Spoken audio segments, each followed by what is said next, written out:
If you like the story, you can support the author on Patreon. Link is in the description. Chapter 21, The Girl Who Wants to Become a Hashira Someday. Watch out! Despite Takeo's earlier sharp tongue, the girl still shouted a warning the moment the demon launched her attack toward him. Inhale. Takeo didn't bother responding. At the exact moment she spoke, he was already readying his breathing technique. 4 cloth sashes shot toward him from 4 different directions. But Takeo, in that instant, surged forward like a gust of wind blasting straight toward the demon. A violent gale shredded through the incoming cloth, ripping them apart with spinning force. The remains fluttered through the air like torn paper, and at the eye of that storm, Takeo rode the wind forward. Wind breathing, first form, dust whirlwind cutter. The spiraling slash, wrapped in slicing wind, roared toward the demon's neck. With Takeo's current strength, all it would take was one clean strike to finish this demon off. And yet just as his blade, wrapped in wind, was about to pierce through her neck, Takeo's pupils suddenly contracted. In the blink of an eye he twisted mid-strike, redirecting the blow elsewhere. Whoosh! The raging wind sliced past the demon's side, carving off half her cheek and felling the trees behind her in a violent arc. But, it didn't hit her neck. You missed? But why? The girl cried out in shock from behind. That strike should never have missed. Takeo's speed and precision were flawless, better than anyone she'd seen, aside from her cultivator. And yet, that powerful blow had veered off course at the very last moment. She couldn't understand why. Damn it, the baby's around her neck. Takeo gritted his teeth, revealing the reason behind his diverted attack. The wailing infant in the demon's arms was now clinging tightly to her neck, shielding it, just like a barrier. That demon, despite her crazed demeanor, knew her neck was a weakness. She had intentionally used the baby as a human shield. She's using a baby as a hostage. That's so low. The girl shouted, filled with outrage. But the demon woman began to sob, her eyes filled with sorrow as she looked at Takeo. Ah! You should come to mommy. Mommy will do everything. Mommy will love you. But how pitiful, how heartbreaking. My child, raising a blade against his own mother, sob. It's my fault. I failed to raise you properly. This is all my fault. The more she spoke, the more agitated she became, and the more her presence surged with ominous force. Feeling the pressure mounting from her killing intent, Takeo steadied his breathing, his entire body tensing in preparation. This demon wasn't simple, her strength seemed even greater than that of the water demon he had fought before. And now, with the hostage in her arms, Takeo couldn't move recklessly. That made her even harder to deal with. If he couldn't find a way to get the baby out of her grasp, he'd be forced to stay on the defensive. What could he do? Aim to sever her arms? No, that wouldn't work. She wasn't holding the baby in her arms. The infant looked more like it was embedded into her neck, like some grotesque accessory. Cutting off her arms wouldn't free it. Then what? Takeo's thoughts raced as he searched for a solution, and at that moment, the cloth ribbons fluttering around the demon began writhing violently. She was about to attack. Takeo quickly recognized what was coming. He reversed his grip on the blade, preparing to use a defensive form to withstand the demon's incoming attack. But then whoosh! The cloth sashes flew in all directions, slashing through the surrounding grass and trees. Newly sprouted leaves, freshly budding branches, everything was shredded and sent flying through the air, creating a flurry of debris that blocked Takeo's line of sight. And behind that visual barrier was the demon woman turning and fleeing. She's running. Wait, weren't you just about to attack? Why are you suddenly fleeing? That tone, those actions, that overwhelming aura. Everything had screamed enraged and ready to strike. And now just like that you turn around and run. Takeo was stunned by the demon's sudden retreat, frozen for just a moment in disbelief. But he quickly snapped out of it. Without hesitation, he gave chase, locking onto the demon's scent and refusing to let her escape his tracking range. If you encounter a demon, you slay it. That was the duty of a member of the Demon Slayer Corps. And since Takeo had already resolved to join the Corps, then he had to do his part. More importantly, the baby in the demon's arms was human. The infant was real. There was no mistake. If he had the power to save that child, then he couldn't allow himself to give up. Seeing Takeo dart after the fleeing demon, the black-haired girl immediately took off after him as well. Wait. Wait for me. Takeo chased the demon. The girl chased Takeo. But after only a few minutes of running, she was forced to stop to catch her breath. So fast. That kid was unbelievably fast. The girl was stunned by Takeo's speed. He looked so much younger than her, yet his mastery of breathing techniques and his physical abilities were far beyond her own. Could someone at the level of a full-fledged corps member really be that strong? No, her cultivator had told her before her own strength was already on par with official members of the Demon Slayer Corps. While she hadn't completely mastered the breathing technique she was studying, in general, anyone capable of defeating a standard demon on their own was considered qualified to join. In fact, many official members didn't even fully grasp any formal breathing style. Some only knew the most basic breathing control techniques. The girl was already considered qualified just by being able to use 3 forms of her breathing style.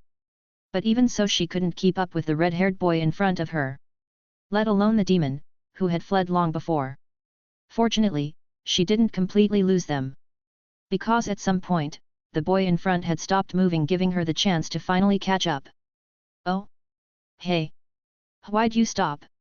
she asked, puzzled as she came upon Takeo standing quietly among the trees.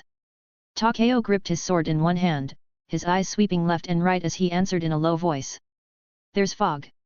Only then did the girl notice it. The forest had become shrouded in a thin mist. It was early spring, the season when fog appeared most frequently.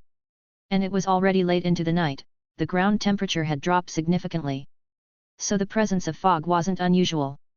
But the timing of it was bad. Takeo's sense of smell was sharp, but it came from inheriting the old man Logan's abilities. And many of those abilities had already diminished to a degree.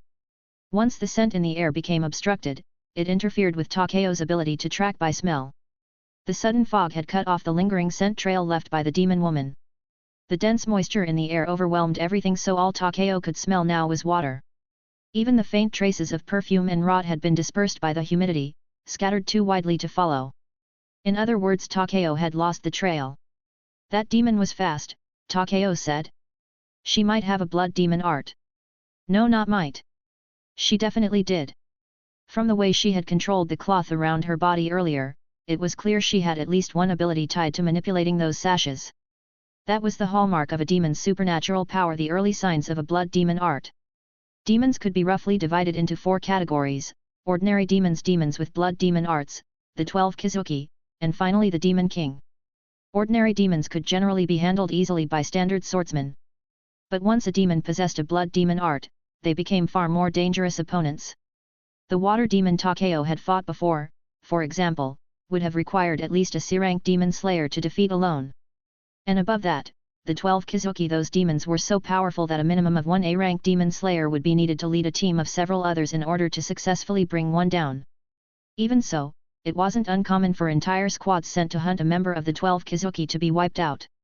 That was exactly why one of the requirements to become a Hashira was this: you had to slay a member of the 12 Kizuki alone. They were the demons that directly matched the power level of the Hashira. The demon Takeo had encountered clearly wasn't one of the 12 Kizuki. If she were, he'd have already turned and run as far as possible. But even so, she definitely possessed a blood demon art, making her an elite demon stronger than the water demon he'd faced before. Blood demon art. The girl's expression turned grim the moment she heard the term. She could probably handle an ordinary demon. But a demon with a blood demon art? She had never faced one before. No, most official demon slayers rarely encountered demons like that. And yet today, the two of them had the worst luck imaginable, running straight into one. She couldn't have gotten far, Takeo said after a moment of thought, raising his eyes to the sky. There are only a few hours left until sunrise. And this forest isn't that big. Unless she runs all night to reach another town, she'll definitely choose to hide somewhere in these woods. If we search carefully, we'll find her. Wait, you want to fight her? You're not even an official demon slayer yet, and you're saying you want to take on a demon with a blood demon art? Takeo's words had clearly taken the girl by surprise. But his next sentence left her speechless. Do you want to stand by and watch that baby get eaten by a demon? She couldn't answer. Sniff sniff. Takeo didn't wait for a response. He focused on picking up whatever lingering traces of scent still hung in the air, narrowing down the direction to continue his search. But then the girl suddenly grabbed his shoulder. What? Takeo frowned and looked back at her. She said, you won't be able to find her alone. I'll help you. Which direction did she disappear in? Takeo stared silently at her for 2 seconds then pointed in a direction. The girl nodded. Okay, I'll head that way. You've got a sharp sense of smell, right? I saw your nose twitching earlier. So I'll leave the other directions to you. She's actually pretty observant. Takeo gave the girl a second glance then nodded in agreement. Seeing this, the girl grinned brightly, flashing her white teeth and proudly pointing to herself with her thumb. Forgot to introduce myself. I'm Sakuma Aayori, a swordswoman who's going to be a hashira someday. With that declaration, the girl named Sakuma Aayori stood before the boy with unwavering confidence in her smile. Chapter 22, Fresh Food, has arrived. Sakuma Aayori didn't have any particularly outstanding talents. Her sense of smell was dull, her hearing about average, and while her eyesight was a bit better than most, in a foggy environment like this, it didn't help much. So she could only pick one direction where the demon might have gone and search that way. The rest was left to Takeo, whose 5 senses were far sharper than hers. Once they'd decided their respective search directions, neither of them wasted time. They split up into the mist without another word. Aayori sprinted in the direction where the demon woman had last vanished, scanning for any sign of her trail. The baby's crying had stopped. It was unclear whether the infant had cried itself to sleep, or had already fallen victim to the demon. Aayori hoped it was the former. After all, if the demon had truly intended to eat the baby, there would have been no reason to delay. And considering how she had used the infant as a shield, treating it like a protective charm, it was reasonable to assume the child was still unharmed for now. But the longer they took, the greater the risk. Come to think of it, why did that demon keep calling that annoying brat her child? As she ran, Aayori found herself pondering that strange question. Even though she kept calling Takeo brat this and brat that, the truth was, he wasn't actually much shorter than she was. At a glance, they were both clearly still kids. And yet that demon had only fixated on Takeo, paying Aayori no attention at all. That weeping, sorrowful voice of hers, if someone had only heard it without seeing the situation, they might have actually believed she and Takeo were related. To be fair, Aayori had assumed exactly that at first. Wait, is this cloth? In the middle of her search, Aayori really did stumble upon a clue. A torn piece of pale green fabric, nearly blending into the surrounding environment. It was so well camouflaged, she had almost overlooked it completely. Fortunately, her eyesight was sharp and her sensitivity to color a little stronger than most, which helped her catch it just in time. If that loud-mouthed brat had come this way instead, he probably would have walked right past it. It did look a lot like a leaf, after all. Is it this way, then? Aayori looked to the side. The spot where the fabric had fallen veered off from her original path, straying from where she had been heading, but that only made her more certain. The demon had gone this way. Without a moment's hesitation, Aayori changed direction and dashed toward where the fabric had led her. All thanks to that brat's slash, tearing off part of her clothing. Seriously though, he's really strong. Following the trail of green fabric scraps, Aayori continued along the correct path, silently marveling at Takeo's ability as she ran. He had sliced apart the demon's attack in an instant, striking cloth she hadn't even seen clearly, and the lingering force of his wind had even torn away part of her clothing, leaving behind a trail. That was something Aayori absolutely couldn't have done. He might be young, but that kind of talent, it was beyond normal. If only she had that kind of gift too. Wah! A loud, shrill baby's cry snapped Aayori out of her thoughts. She jerked her head up, eyes locking on the foggy outline ahead. Through the heavy mist, a small wooden cabin gradually came into view. The crying, it was coming from inside. And not just one voice. Realizing that there might be more than one baby inside the cabin, Aayori's expression grew tense. Her heart suddenly felt very heavy.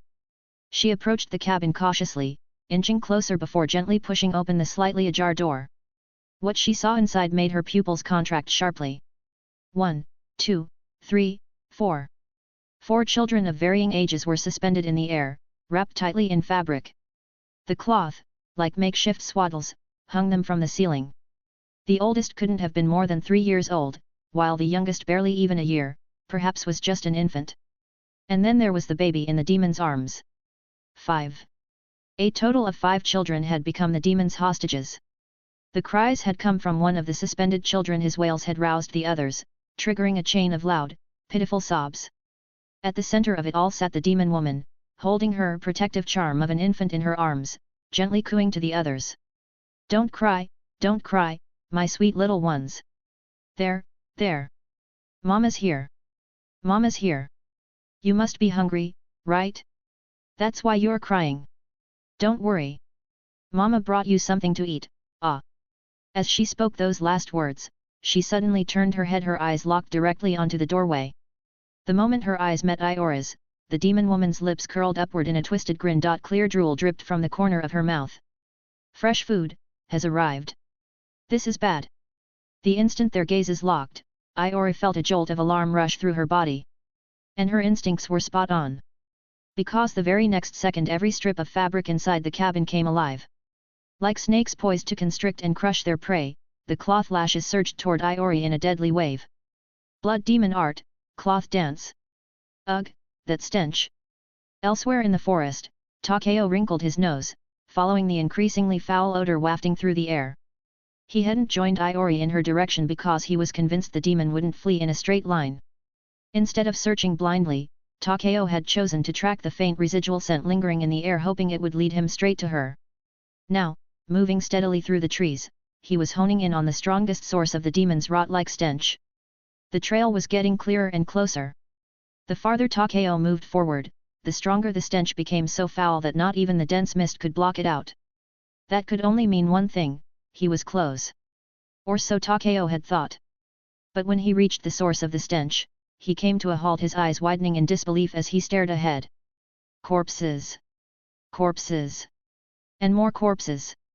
The overwhelming smell hadn't come from the demon but from a mass grave filled with rotting bodies. It wasn't unusual to find human corpses in places where demons lurked. But this was different. What shocked Takeo wasn't just the number but the size. These human remains were young. So young, in fact, that calling them young felt like an understatement. The largest body he could see didn't even match half the size of his own. Their small bodies had been gnawed on, ripped apart and left to rot. The demon hadn't consumed them completely. It was as if she'd simply taken a few bites out of each one, and then tossed them aside like discarded snacks. Why didn't the demon slayer corps notice this? There were so many child-sized corpses piled in the pit that a rough estimate put the number at dozens. With so many missing children, it should have drawn the corps' attention long ago. So why was this demon still alive? No, wait. Suddenly, something in the pit caught Takeo's eye. Nichiren swords. Someone's Nichiren blade had been discarded, tossed carelessly among the bones, half buried beneath the corpses. 3 swords in total, some broken, others shattered, strewn across the pit alongside the remains. The Demon Slayer Corps had come here. Their members had arrived. But they'd been killed and eaten. All that remained were these ruined blades. Even official slayers had died here. Sakuma Aayori. Takeo's pupils contracted sharply. In an instant, he remembered Aayori was searching the other side of the forest. If even official demon slayers had died here, then if Sakuma Aayori encountered that demon, she might not survive. The thought flashed through Takeo's mind in an instant. Without hesitation, he dropped to the ground, pressing his nose close to the soil to catch any lingering trace of the demon's scent. If the demon frequently came here to dispose of corpses, that meant her lair couldn't be far. There had to be a scent trail left behind. If he could just pick it up. Got it. Thank you, Uncle Logan. Thank you for this heightened sense of smell. It was faint but still detectable. A lingering trail of that rotting, demonic odor buried in the dirt. Takeo sprinted forward at full speed, following the scent without hesitation. He didn't particularly like Sakuma Aayori. The girl had bickered with him non-stop from the moment they met. But even so, she didn't deserve to die here. Sakuma Aayori, you'd better not have run into that demon. But if you did, you damn well better hang on until I get there. With that thought blazing in his heart, Takeo charged toward the demon's location. Chapter 23, Don't Give Up. Fuck, that was close. By the slimmest margin, Sakuma Aayori managed to dodge the demon's blood demon art.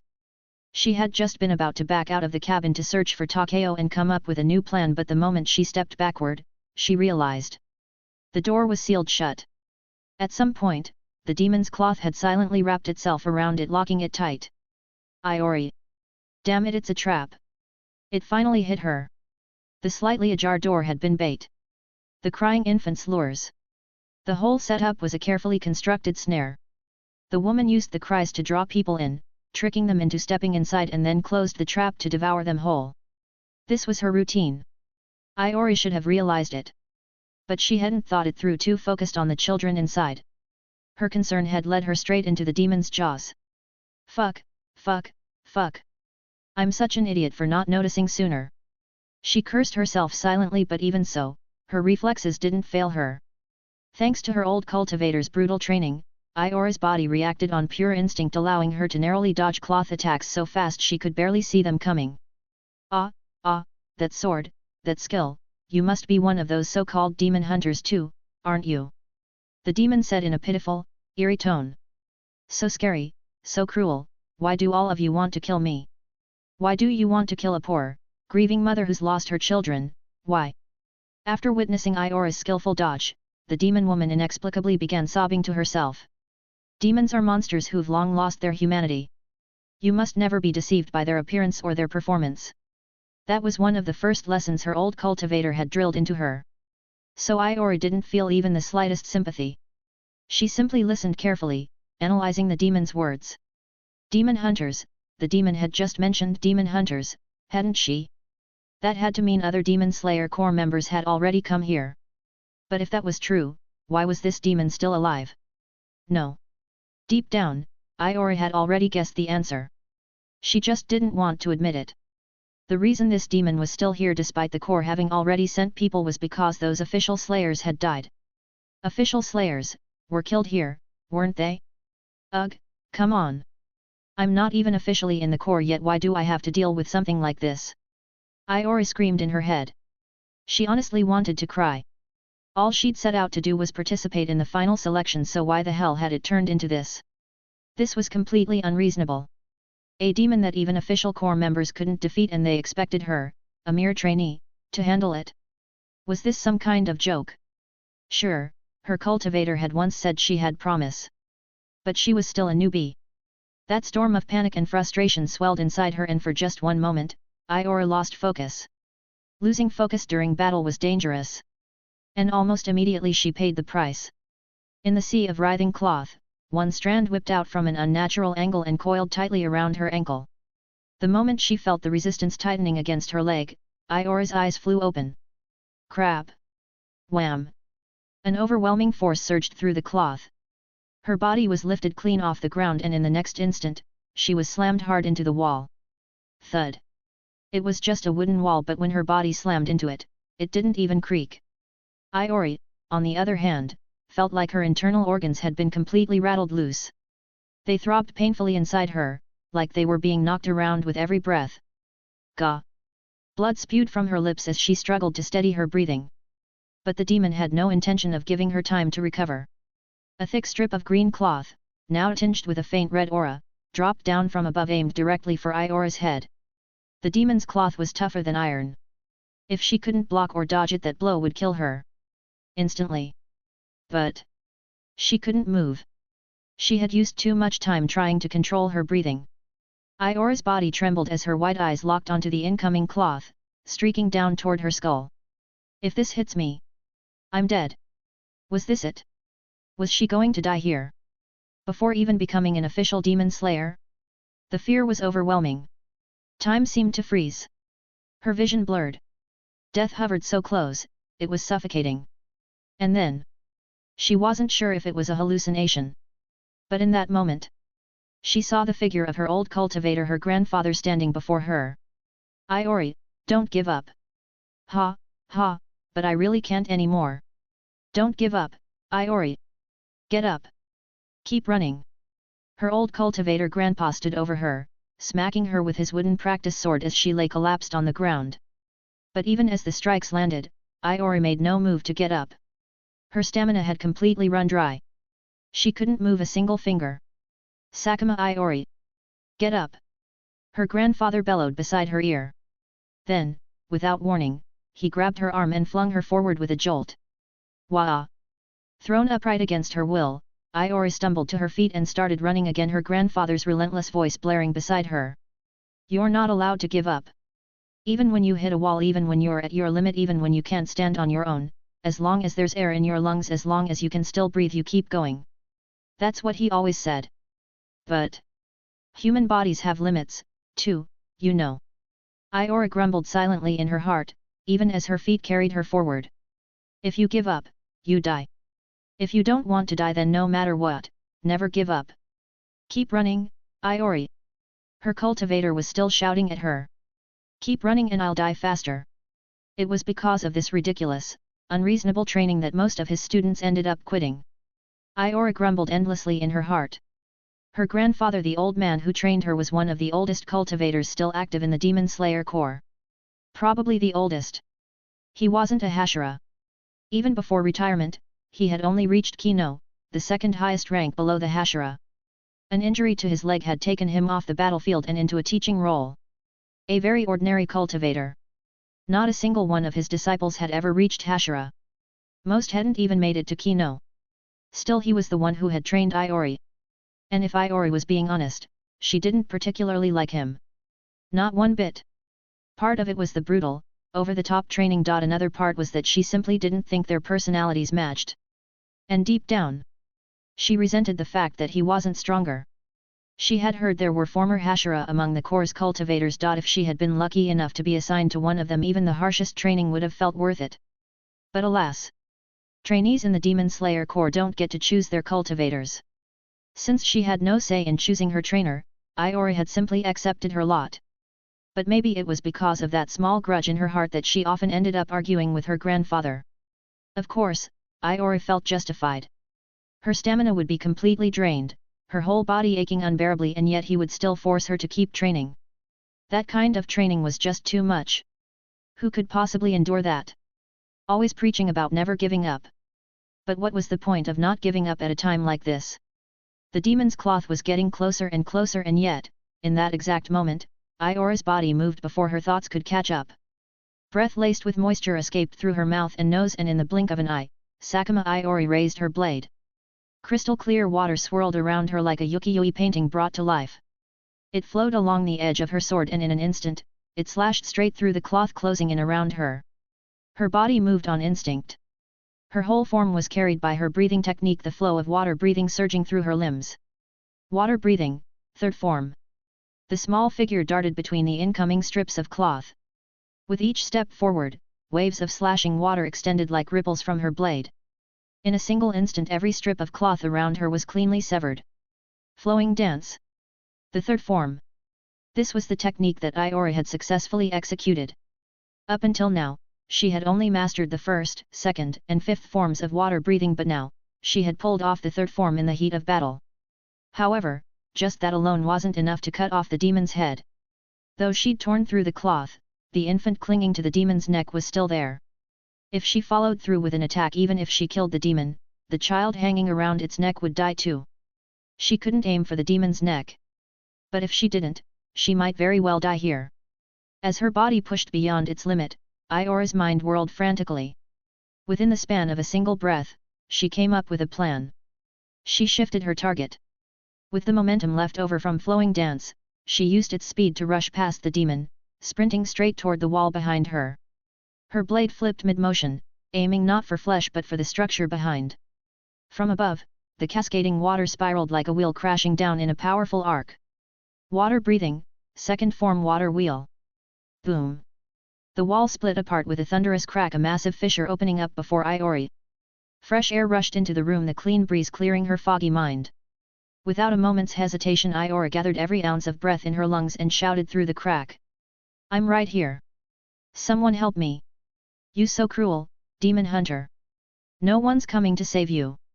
The demon's voice echoed coldly behind her. And in the next moment the cloths in the room surged toward Aayori even faster, like a tidal wave about to crush her where she stood. Maybe this is how it ends, Aayori thought. That foul-mouthed little brat, he was probably too far away. Even if he was strong, he couldn't possibly make it in time from that distance. Aayori understood that. She wasn't naive. But still. He'll come. They had only just met, but for some inexplicable reason, Aayori believed in that red-haired boy. But it wasn't intuition or some kind of gut feeling, it was simply because she saw the red-haired figure. Wind breathing, eighth form. That small frame surged through the mist, riding the wind. In the blink of an eye, the figure leapt from the distance and landed in front of Aayori. A wild yet gentle gust blew into the room through the cracked wall, and that figure Takeo had already swept past Aayori, charging straight for the demon in the center.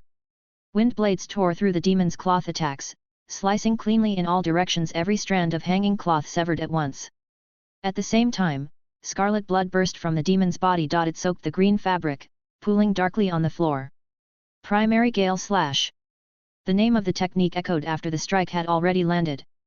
And the demon had already been dismembered. Her limbs severed, her torso fell heavily to the floor. Chapter 24, Demons Were Once Human, 2. So fast. Seeing Takeo's figure appear right in front of her in an instant, Aayori couldn't help but widen her eyes. She had already known that Takeo was strong and fast, but only now did she realize she had still underestimated him. That speed just now, even her strict cultivator grandpa probably couldn't match it. But, the demon wasn't dead yet. Her limbs had been severed, the cloth created by her blood demon art shredded, but the demon herself was still very much alive. Takeo's strike had deliberately avoided the demon's neck. Because hanging on her neck, the infant was clinging to her like it had been embedded into her flesh. He couldn't risk hitting it.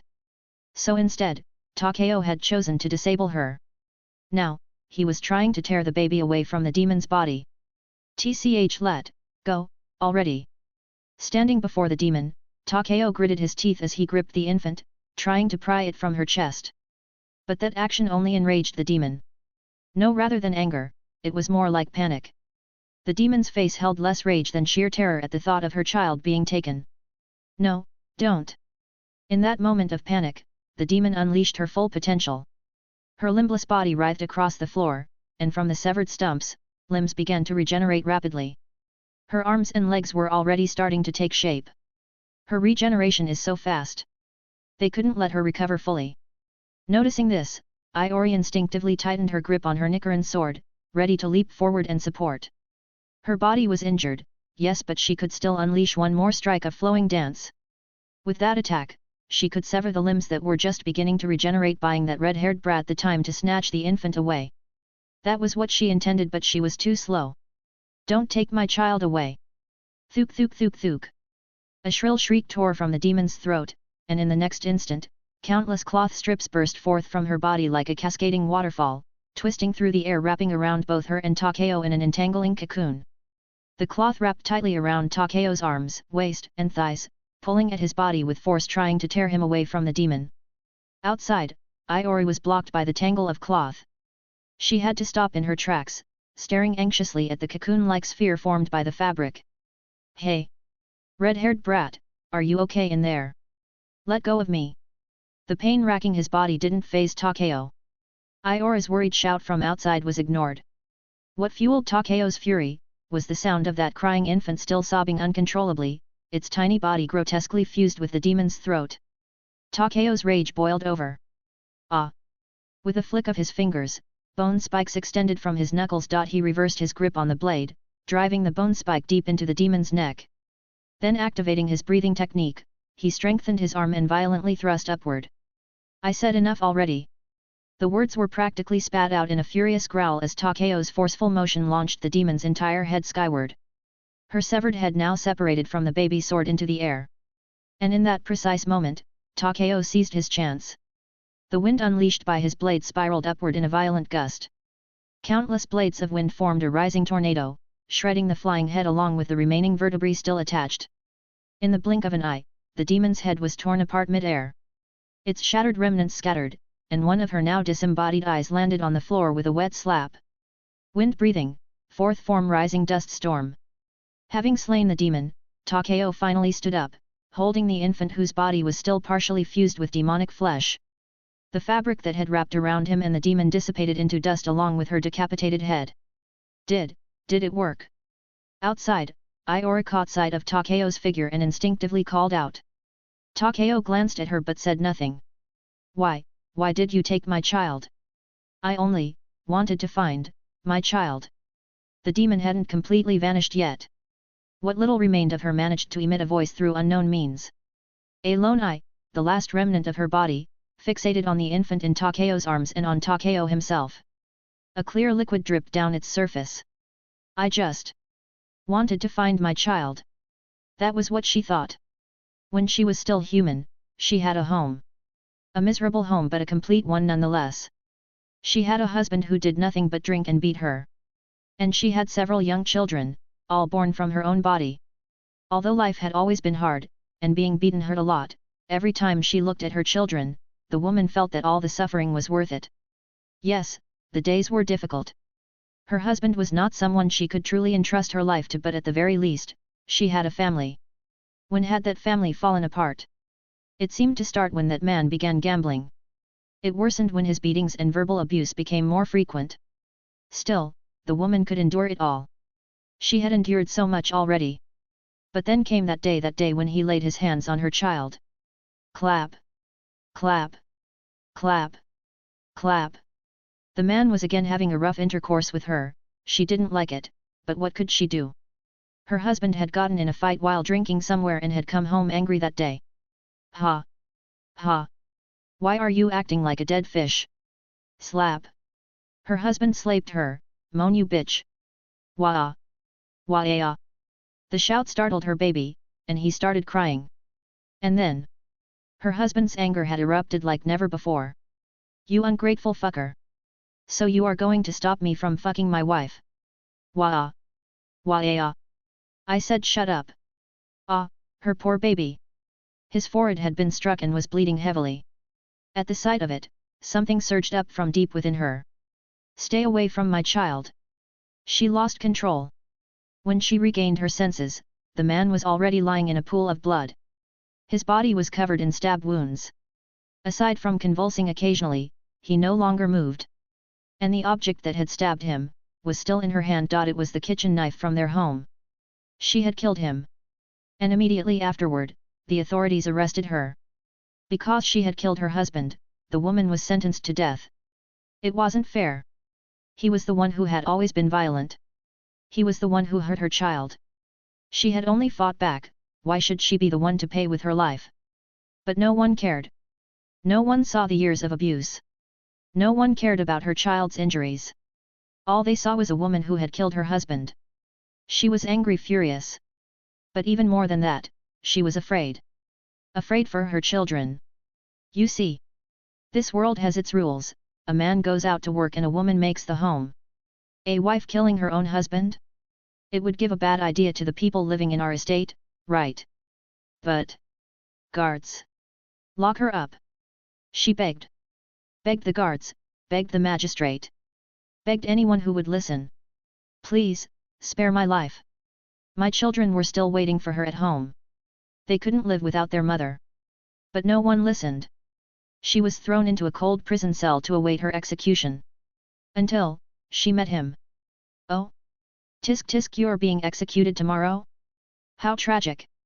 Tell me, do you want to live? That man, she didn't know him. Only that he wore Western clothes, and his long, seaweed-like hair fell loosely around his shoulders. But that didn't matter.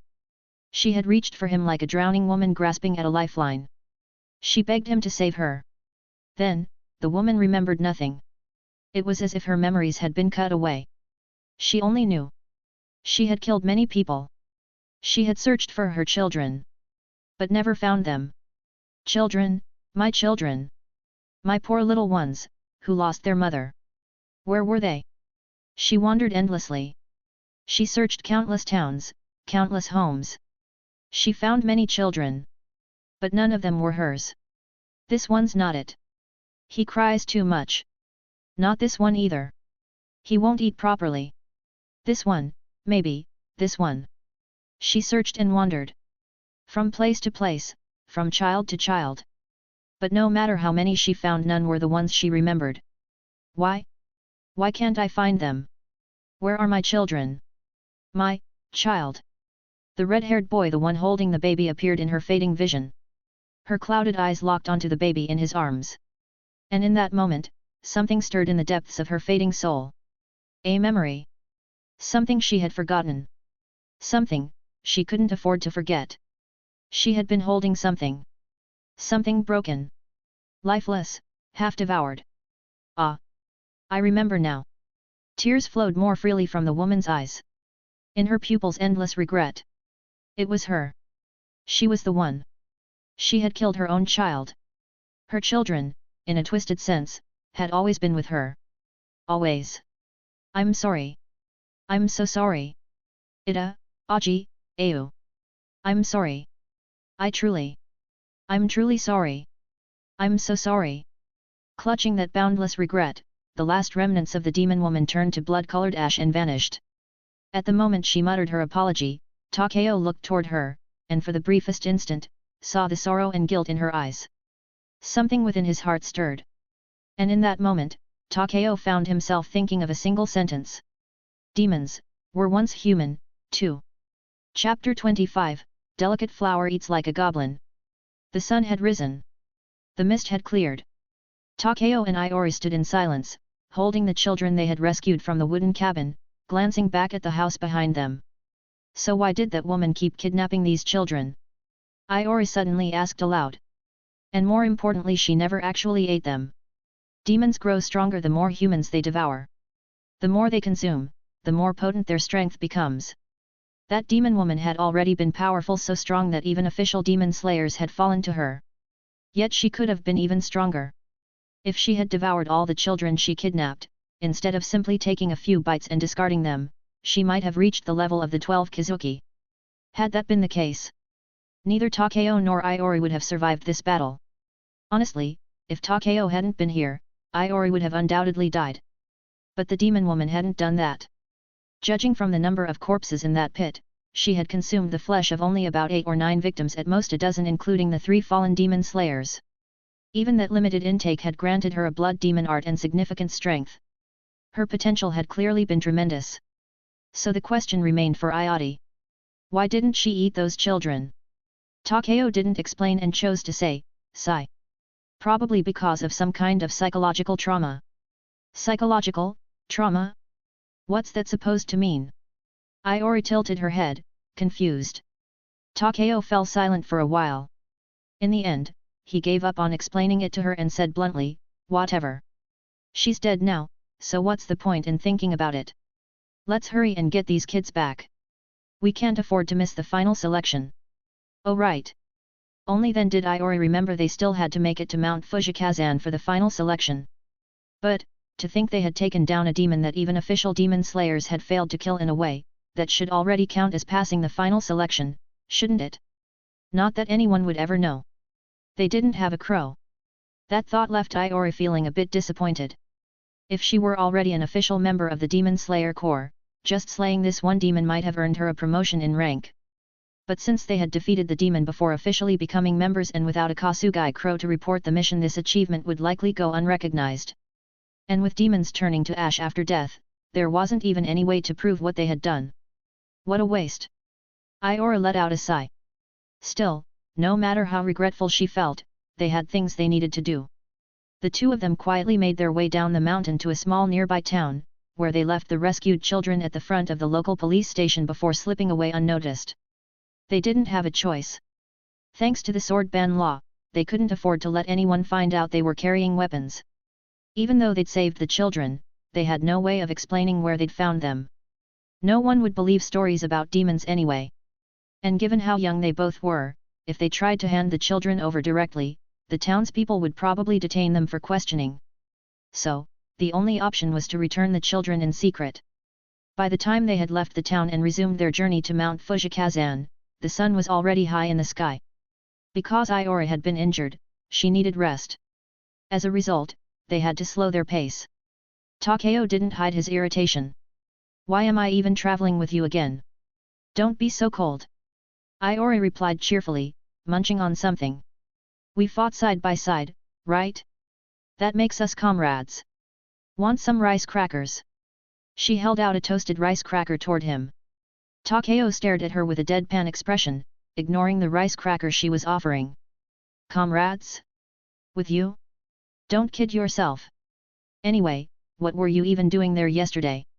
What were you doing in the forest? At the mention of how she'd crashed into him the day before, Aayori's expression grew a little embarrassed. She took another bite of her rice cracker, cheeks puffed out as she mumbled.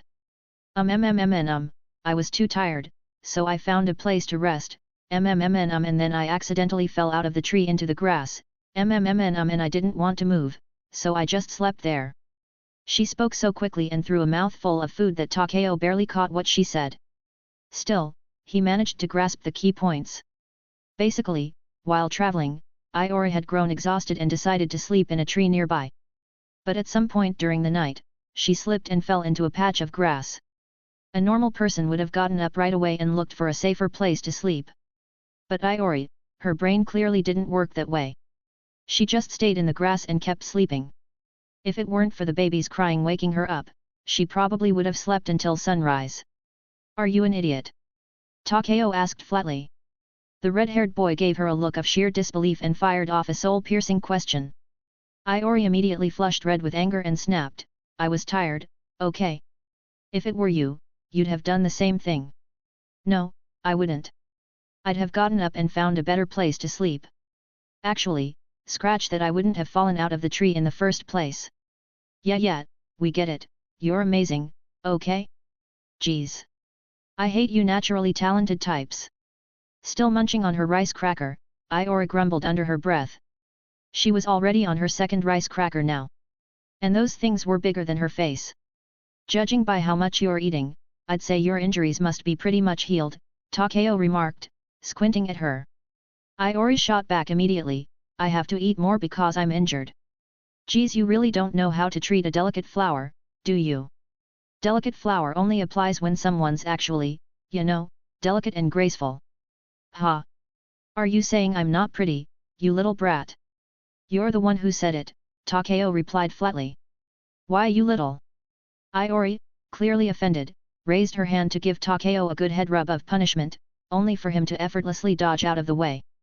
And just like that, the two began bickering and roughhousing again.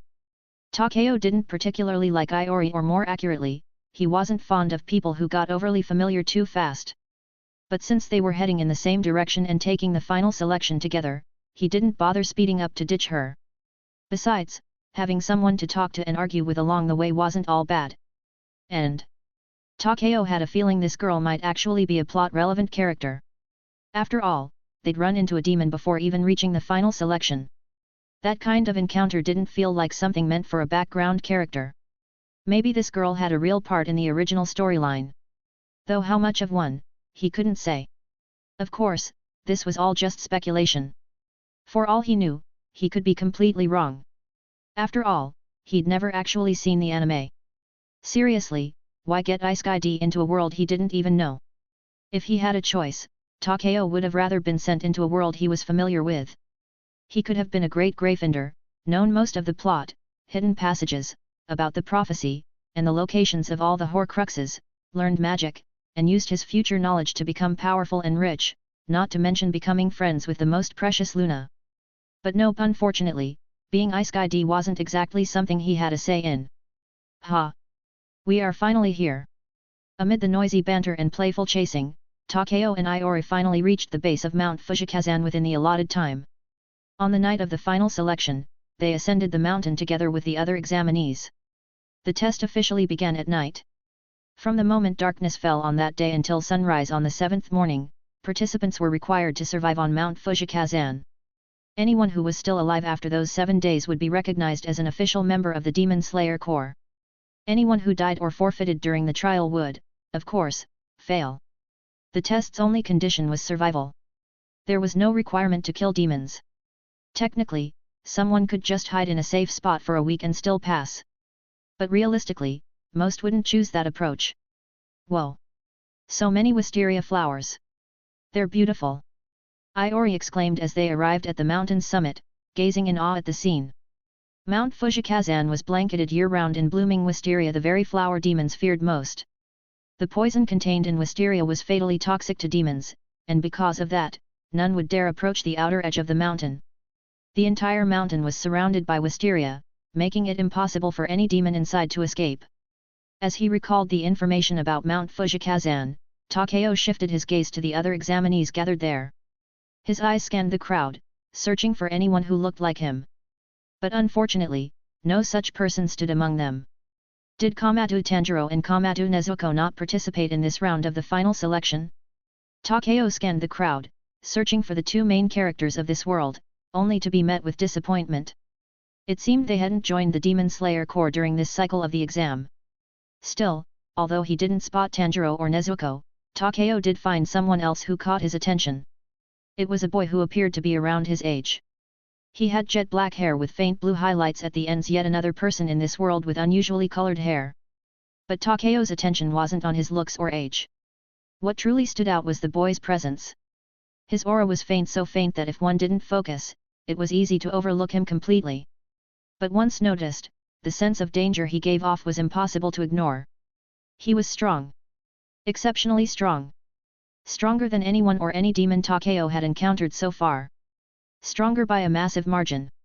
If someone like Yoshizu Yuasato ranked at a 5 in combat power, and Takeo now stood at 50, then this boy was pushing close to 100. To think someone this powerful would appear during the final selection. Takeo couldn't help but feel uneasy. In a world where anything could happen as if it were part of an anime, which it was. Ahem. It was hard not to worry that something would go wrong. Chapter 26, The Final Selection. Takeo kept his eyes fixed on the boy who radiated danger, someone who looked to be about the same age as him. Beside him, Aayori was carefree as ever, admiring the blooming wisteria flowers as if they were out for a stroll, not preparing for the final selection. Her entire demeanor was relaxed, showing none of the pressure or nerves usually associated with a life-or-death examination. But maybe that was fair. After all, the demons on Mount Fujakazan were all supposed to be ordinary ones, those without access to blood demon arts. Compared to the demon they had faced before, those here were practically cannon fodder for people like Takeo and Aayori, who had already fought against far more dangerous threats. Aayori had a high chance of passing the exam. In fact, if she couldn't pass, then it was likely no one else here would either, except maybe Takeo himself, and that ominous boy standing apart from the crowd. If the final selection was really that difficult, then the Demon Slayer Corps wouldn't be able to recruit new swordsmen so regularly, nor would they suffer so many casualties among their ranks. In short, Takeo could at least understand why Aayori was being so nonchalant. These wisteria flowers are so pretty, even though it's not their blooming season. Okay, maybe too nonchalant. Wah, those two kids over there are so cute. Hey? Are they twins? That does make sense. But one has black hair and the other has white. How come? Enough already. Finally unable to endure Aayori's endless chatter, Takeo lowered his voice and snapped, "Can't you be quiet for once? Didn't you notice everyone else is silently waiting for the selection to begin?" Okay, I'll be quiet. Geez, no need to be so mean about it." Startled by Takeo's sudden change in mood, Aayori shrank back slightly. At the same time, the black-haired boy, the one Takeo had been quietly observing, glanced over at him. But it was only a brief glance. Just as quickly, he turned away and resumed his dazed, absent-minded posture. Amid the low hum of tension and Aayori's playful whispering, the two children standing at the entrance to Mount Fujakazan finally spoke. They wore matching kimonos, the same color as the surrounding wisteria blossoms, with matching purple eyes. Their outfits were almost identical except for their hair, one had snow-white hair, and the other jet black. The girl with white hair wore a wisteria-shaped hair ornament on the right side of her head. The black-haired girl had the same ornament, but it was pinned to the left. Like mirror images of each other, the two girls stood at the entrance of the mountain, side by side, with polite smiles. At first glance, they looked less like people and more like beautifully crafted dolls. Their voices were nearly identical, soft, serene, and eerily in sync as they spoke in unison. "Thank you all for attending the final selection of the Demon Slayer Corps tonight." The blended harmony of their voices seemed to come from a single person, drawing the attention of everyone present without fail. After that, the girl with white hair continued. "This mountain holds demons that were captured alive by Demon Slayer swordsmen." Then came the girl with black hair, "But there's no need to worry about them escaping. From the base to the midpoint of Mount Fujakazan, wisteria flowers grow in abundance, flowers which demons hate. However, beyond this point, there will no longer be any wisteria. The demons roam freely beyond. Once you enter, all you need to do is survive for 7 days. If you do, you will officially pass the final selection and become a member of the Demon Slayer Corps." The two girls continued to alternate as they explained the rules of the final selection to the gathered swordsmen. Although most of those present already knew the criteria and conditions to pass, the twin girls still went over everything carefully to ensure even those who might have joined late or were self-taught wouldn't be left in the dark. Once they had finished, the twin girls bowed in perfect unison and said, "Then, we wish you all the best of luck. With that, they stepped to either side, opening the path that led deeper into Mount Fujakazan. What followed was a short preparation period for the candidates. It wouldn't last long. Anyone who didn't enter the mountain within the allotted time would be immediately disqualified. Takeo stood silently among the group, eyes scanning the other examinees. Some of them were already stepping through the path without hesitation. Others remained frozen in place, trembling visibly, indecision and fear etched onto their faces. Those ones wouldn't make it. If just standing outside the mountain filled them with dread, then the trial inside facing actual demons was surely beyond them. They would be better off walking away now. Takeo couldn't help but wonder how some of these people had even passed their training to reach this point. Were their cultivators really that irresponsible? Just by looking, it was obvious that many of them weren't qualified. As that rather impolite thought crossed his mind, the ever-perceptive Aayori beside him seemed to guess what he was thinking and offered an explanation. Not every demon slayer is trained by a cultivator. What do you mean? Takeo asked. Being trained by a cultivator is the standard path, yeah, but there are some who found out about demons on their own and stumbled their way into the demon slayer corps. Aayori kept her voice low as she continued, that's why those twins explained the rules so thoroughly just now. It's for people like them. And honestly, a lot of them probably haven't even seen a demon before. Most people joined the demon slayer corps because their loved ones had been slaughtered by demons fueled by grief, hatred, and vengeance. They sought out cultivators and dedicated themselves to slaying demons. But there were others who joined for very different reasons. Some wanted to prove themselves. Some were simply curious. Others, maybe were just hoping to find a romantic partner. These self-taught strays rarely received any proper training. After learning about the corps, they would just show up for the final selection on their own. That's why, Aayori added, those kinds of people are usually the first to die. Even so, the Demon Slayer Corps did at least provide the most basic warnings explaining a demon's weakness, or advising them to go back and find a proper cultivator first. Some listened, left, and returned after real training. But the stubborn ones, well, there was nothing to be done. The Corps would never turn away someone determined to slay demons. I see. Takeo muttered, taking it all in. His gaze drifted back to that long-haired boy who looked almost like a girl. He wondered what had brought him here. As Takeo watched, the boy silently stepped into the path leading deeper into Mount Fujakazan. Without hesitation, Takeo followed, gripping his Nichiren sword tightly as he passed beyond the safety of the wisteria barrier. Only once he was within the danger zone did he glance at Aayori walking beside him and say, "Let's split up here." We're separating. I thought we were going to team up. You and I won't have trouble passing the final selection. There's no need to team up, Takeo said flatly. Then he added, with a look of disdain, besides, I don't want to travel with an idiot. Huh? Huh? You called me an idiot again. You little brat. Just what part of me is stupid? Aayori exploded, flailing her arms in indignation. Takeo ignored her completely. After dropping that line, he leapt up into the trees and vanished from sight. Hey! Damn you, Takeo! At least explain what you mean. Where exactly am I stupid? Hey! Ugh! Unfortunately for her, she had no hope of catching up. She was far weaker than Takeo and so she soon lost sight of him entirely, left standing alone in the forest. The final selection had officially begun. Chapter 27, Dust Whirlwind, Chain Slash. Takeo casually picked a tree and sat down on a thick branch, resting his cheek in his palm as he scanned the surroundings. Part of the reason he'd split up with Aayori was that he genuinely didn't like working in teams, but the other reason was that he didn't want her to rely too heavily on him. Truth be told, his strength far surpassed Aayori's. Even though she had the skill to pass the final selection, if she stuck by his side the entire time, the whole test would lose its purpose. Back when they faced the demon disguised as a grieving mother, Aayori had been clearly inexperienced. That was likely her first real encounter with a demon, and she hadn't yet learned how to handle them properly. She needed more experience fighting demons and Mount Fujakazan was the perfect place to gain it. But for me, this place is pointless. Takeo sat cross-legged on the branch, peering down through the foliage. 1, 2, 3. 5 demons in total prowled nearby, their scents vivid and unmistakable to his sharpened senses. But none of them were strong. Compared to the woman demon he had faced before, these were a joke. Forget her, even the water demon from back then was leagues above these creatures. As expected of demons captured alive by demon slayer swordsmen and thrown here as fodder for trainees. These demons weren't a test at all, not for someone like Takeo. What really troubled Takeo more than the test itself was figuring out how he was supposed to get any proper sleep during these 7 days.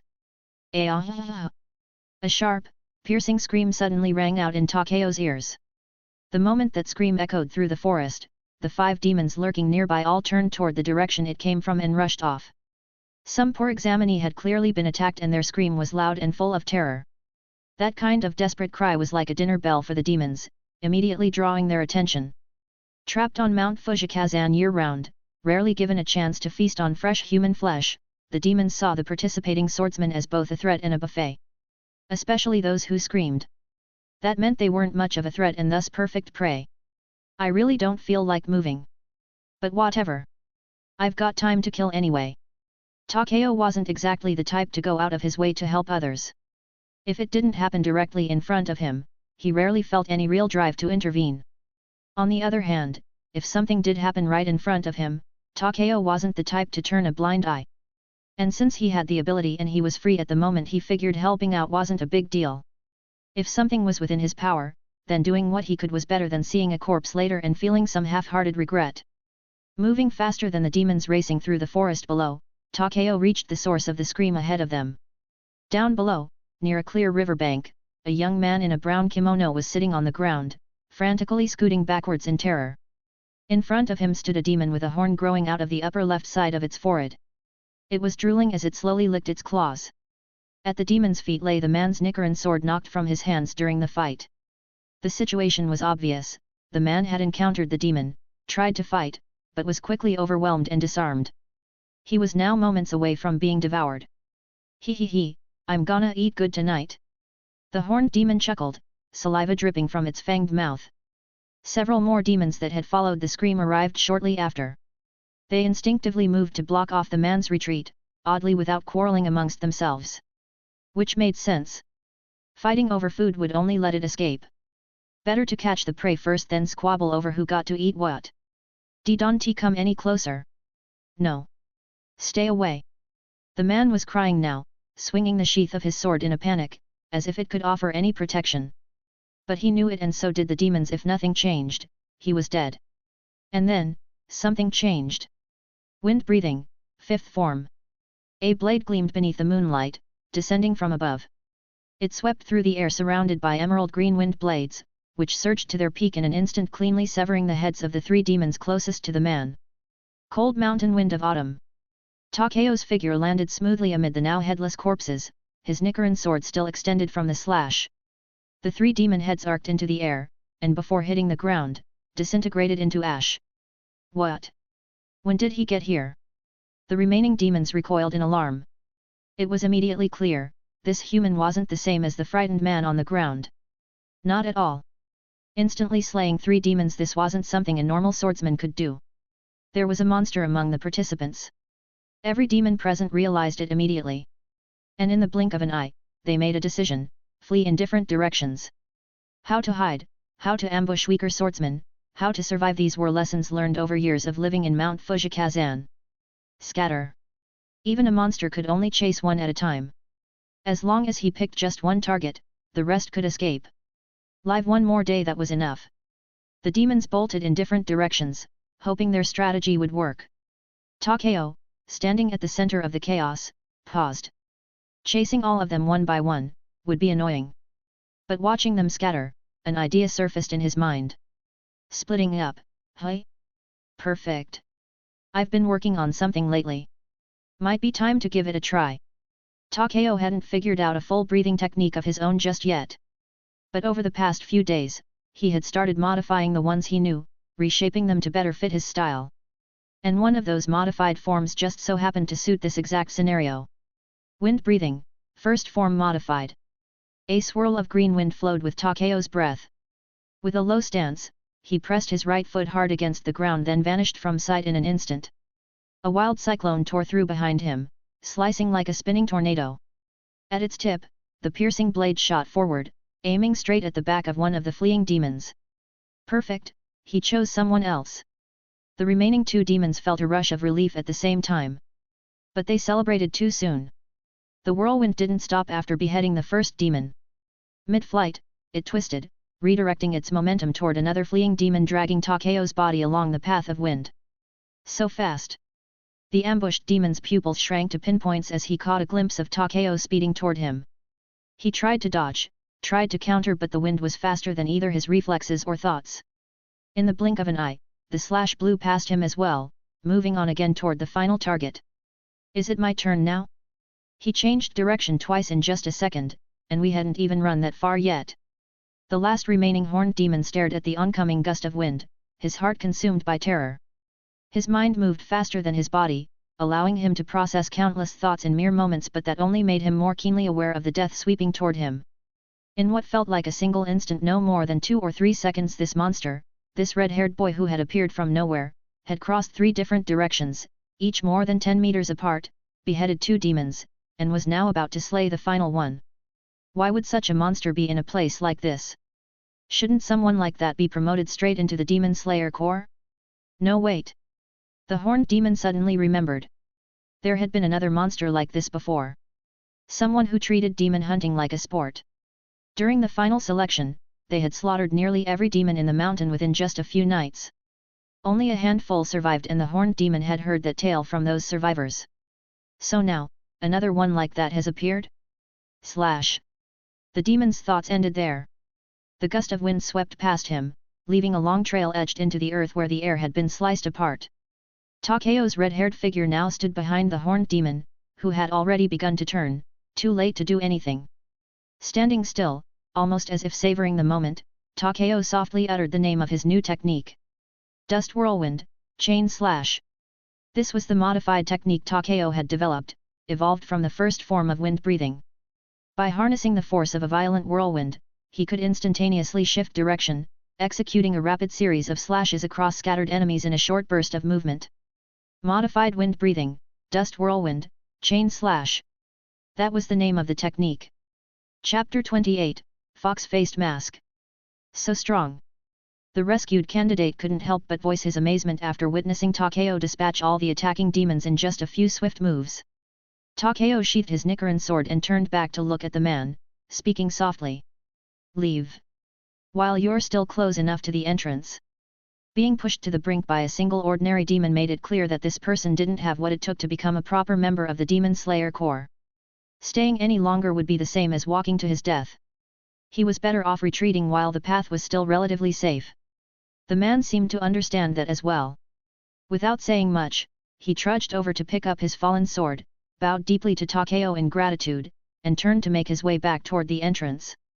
Takeo watched his lonely figure fade into the trees, unsure of what else to say. Surely, this man had a story of his own. Anyone who chose to wield a blade against demons likely did so because they had been hurt by one, perhaps lost someone dear. But in this brutal world, talent was everything. If you lacked the ability to slay demons, you had no choice but to accept that reality. Honestly, if Takeo didn't have his own cheat, his unnatural abilities, he probably wouldn't have chosen to face demons head-on either. Let's be real.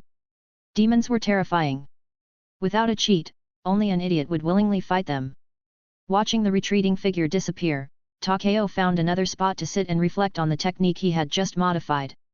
Thanks to Uncle Logan's insight and his own natural talent, altering an existing breathing technique wasn't particularly difficult for him. The first form of wind breathing was originally a linear thrust technique. By chaining together multiple dashes and narrowing the area of effect from the wind blades, Takeo had managed to convert it into a multi-target assault.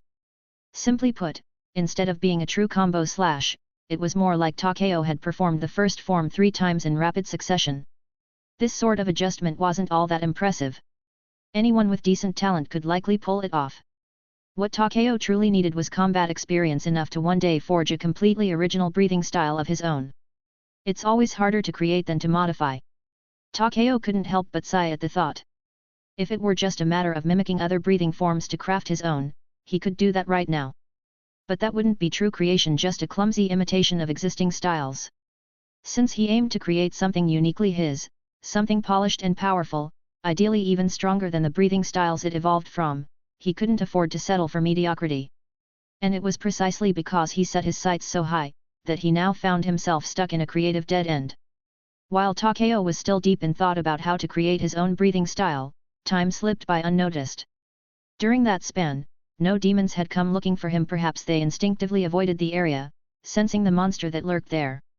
Or maybe, he was simply lucky. Either way, Takeo passed the entire night in peace, without incident. As the sun rose from the east and its golden light poured into the forest, the demons vanished. The participants of the final selection finally got a chance to rest. Takeo intended to find a sunny spot to nap, both to rest and avoid any surprise demon attacks. But just as he took a few steps, a familiar voice rang out behind him. "You little brat! Found you!" Turning his head, Takeo saw Sakuma Aayori, gasping for breath and beaming triumphantly, as if discovering his location were some major achievement. "Seriously? What's there to be so smug about?" Takeo grumbled internally, though he was also genuinely curious. "How did you even find me?" "Because you suck at hiding," Aayori replied without missing a beat. Takeo frowned. "What do you mean?" True, he hadn't bothered hiding his tracks along the way, but even so, an ordinary person shouldn't have been able to use those to find him, right? Aayori replied, "Your breathing technique, day. I saw the marks you left behind. Whatever kind of slash leaves everything torn up like that? I figured it had to be your style. So I followed those traces and started searching nearby. Sure enough, here you are." Takeo's technique dust whirlwind, consecutive slash left behind visible vortex marks, scars in the earth and air sliced clean by wild winds. They were distinct enough for someone sharp-eyed to track. If only you used that level of observation to actually find demons, Takeo couldn't help but mutter. He had to admit, Sakuma Aayori had great eyesight and awareness. It was just wasted tracking him instead of enemies. But Aayori didn't take offense. Hands on her hips, she said proudly, "Well, it's your fault for trying to ditch me in the first place, brat. No, listen, this is the final selection. If you team up, it's not even a real test anymore. Ditching you was the most reasonable option. Yet? Well, it's daytime now, and we're on break, so teaming up isn't a problem anymore." Aayori seemed to have latched onto Takeo, much to his exasperation. "Do you really have to follow me around?" "Not exactly, but the fact that you tried to ditch me just seriously annoyed me. So now you're sticking with me just to be contrary. Something like that." Aayori tilted her head. "I've gotta say, you're remarkably talented at being infuriating." Since the girl was clearly intent on tagging along, Takeo had no good way of shaking her. And, well, it was daytime now. The sun was up. There wouldn't be any demons prowling around, so teaming up for a while wasn't really a big deal. Takeo decided to just let her be. Not that he'd ever admit part of the reason he was tolerating her was because of those rice crackers. "So, what's with that mask on your hip?" Takeo asked while crunching on a rice cracker, finally addressing the curious item Aayori kept strapped to her waist. Takeo had noticed the mask on Aayori's hip the moment he saw her earlier. He was certain she hadn't been carrying it before. He hadn't seen it on her during the battle with the demon woman, and she hadn't taken it out at any point. Plus, the mask looked old and weathered, a little dirty even. So he'd guessed she must have picked it up along the way, which led to his question. Sure enough, Aayori picked up the fox-faced mask and gave it a little shake. "This? Found it on the way here. It looked kinda cute, so I figured I'd keep it." As she spoke, she slipped the mask over her face and made clawing motions at Takeo. "Rawr! I'm a fox spirit. I'm here to eat you." "Seriously? How old are you?" Takeo rolled his eyes. Grinning under the fox mask, Aayori tilted it up so it sat crooked on her head, revealing her face again. Says the sour little old man in a kid's body. "You're so boring for someone your age." She chomped on another rice cracker as she teased him, seemingly unfazed. Takeo had no idea where she was keeping them all, but she sure didn't hold back. He'd never seen her so much as ration a bite. Between the rice crackers and the cool stream water nearby, their breakfast was finished in short order. Takeo glanced again at the fox mask hanging at Aayori's waist, this time studying it more closely. It was a white mask with red markings, graceful lines painted with care. A red dot adorned the center of the brow like a drifting cloud. Clearly, whoever had crafted it had put real effort into the design. But now the mask was scarred and weathered. The lower part of the left cheek was chipped, the cracks running jagged. Even worn on the face, it wouldn't fully conceal the wearer's features. The mask's previous owner had likely fought a demon and had the mask broken in the struggle. And since it had been left behind, they probably hadn't made it out alive. You should toss that thing, Takeo said after a moment, glancing at Aayori. Just leave it. Aayori blinked at him. Hey? Why? If the owner never got a chance to take it back, they probably died. It's not really lucky to wear something from someone who died like that. It was just superstition, maybe, but still. Items left behind by the dead weren't meant to be worn casually. Especially when you didn't even know the person. He had meant it as a simple warning. But Aayori only grinned smugly and wagged a finger at him. Tut tut, little brat. That's where your mindset's lacking. Excuse me. Anyone who died here, they died fighting demons, didn't they? Aayori said, tilting her head. They weren't official demon slayers yet, but they still fought with everything they had till the very end. That kind of willpower? That's worth learning from. She nodded proudly, then added with a grin. Wearing this mask isn't bad luck, it's like having their spirit watching over me. Super lucky, actually. Takeo stared at her. Why did that kind of make sense? Chapter 29, The Dazed Boy. Aayori eventually fell asleep, clutching the mask in her arms. They were resting beneath the shade of the forest canopy. Though they were in the shadows, sunlight still streamed through the gaps in the leaves, casting dappled patterns onto the forest floor just enough to keep demons at bay. There would be no demons during the day, which made daytime the safest and most relaxing time to rest. Takeo only rested for a little while. He woke up earlier than Aayori. Thanks to his enhanced recovery ability, he could restore his stamina in a short period of time. After all, this was one of Takeo's greatest advantages and the reason he was able to survive Kyojurro Rengoku's brutal training regimen. Glancing at the sky, he noted that the sun had begun its slow descent westward. Without disturbing Aayori, Takeo quietly stood up and slipped into the forest. The second night was fast approaching. And tonight, too, who knew how many would die? Mount Fujakazan was vast. Though referred to as a single mountain, it was actually a range of interconnected peaks. To cross from one side to the other could take a very long time. So once the participants scattered throughout the forest, finding one another again became nearly impossible. That Aayori had found Takeo yesterday was sheer luck, mostly because no one had ventured too far yet, and she had been actively searching for him. But tonight, unless Takeo intentionally sought her out, they likely wouldn't run into each other again. They really do thin out the deeper you go into the forest, hey. The highest concentration of demons on Mount Fujakazan was near the entrance. That was because Demon Slayer Corps candidates always entered from there. For demons hoping for an easy meal, lurking near the entrance was the best chance to catch fresh prey. Of course, if they happened to run into a strong candidate, it was also the fastest way to die. Just like those demons Takeo had killed yesterday. But the deeper one went into the forest, the more scattered the demons became. With some luck, a person could walk an entire night without encountering even a single one. And even with slightly worse luck, 3 demons in a single night would already be pushing it unless one was actively hunting them down. Or, unless your luck was truly abysmal, and you stumbled into a nest of them. Sniff. Sniff. Ugh, speak of the devil. Just as Takeo thought this, his nose caught a heavy stench of demon scent. Even from this distance, the smell was overpowering and mixed. That meant many demons were gathered in one place. And among those demons, Takeo detected a scent he recognized. It was that same scent belonging to the boy around Takeo's age whom he'd noticed earlier at the start of the final selection. Now mildly intrigued, Takeo made his way toward the gathering of demons. What he saw was that same black-haired boy, now surrounded in the center by a group of demons. Just like the first time Takeo had seen him, the boy looked dazed, almost indifferent to everything around him. He stood there, utterly motionless. Even as 6 demons encircled him with bloodthirsty glares and glowing red eyes, he didn't react. His expression didn't change, and he hadn't even unsheathed his sword, as if the demons meant nothing to him, like they weren't even there. The 6 demons snarled, their grotesque faces twisted with hunger. They didn't speak, nor did they waste time on threats. In the blink of an eye, they all lunged at once straight toward the boy in the middle.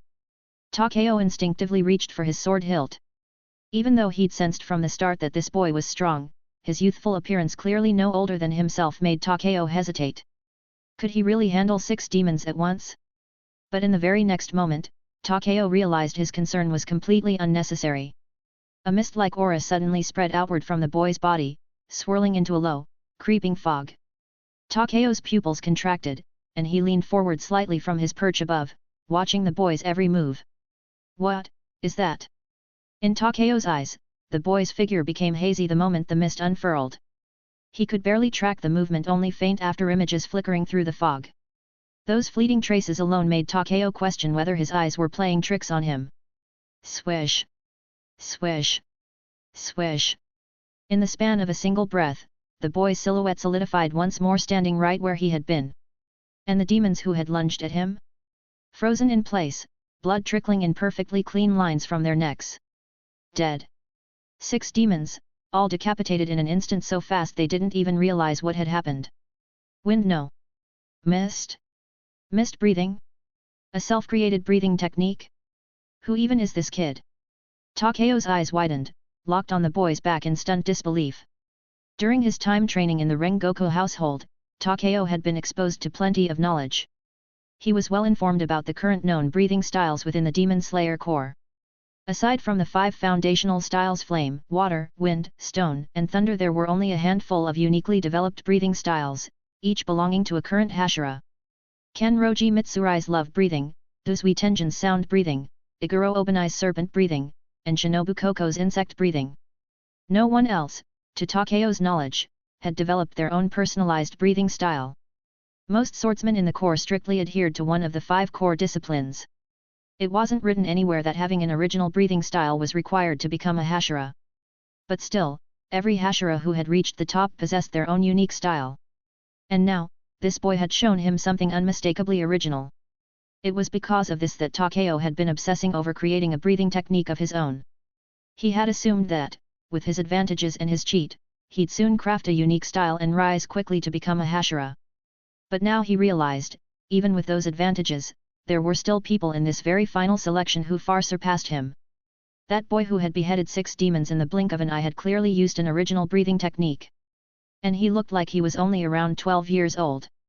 Is this what a true genius looks like in this world? A prodigy stronger than even someone with cheats like himself?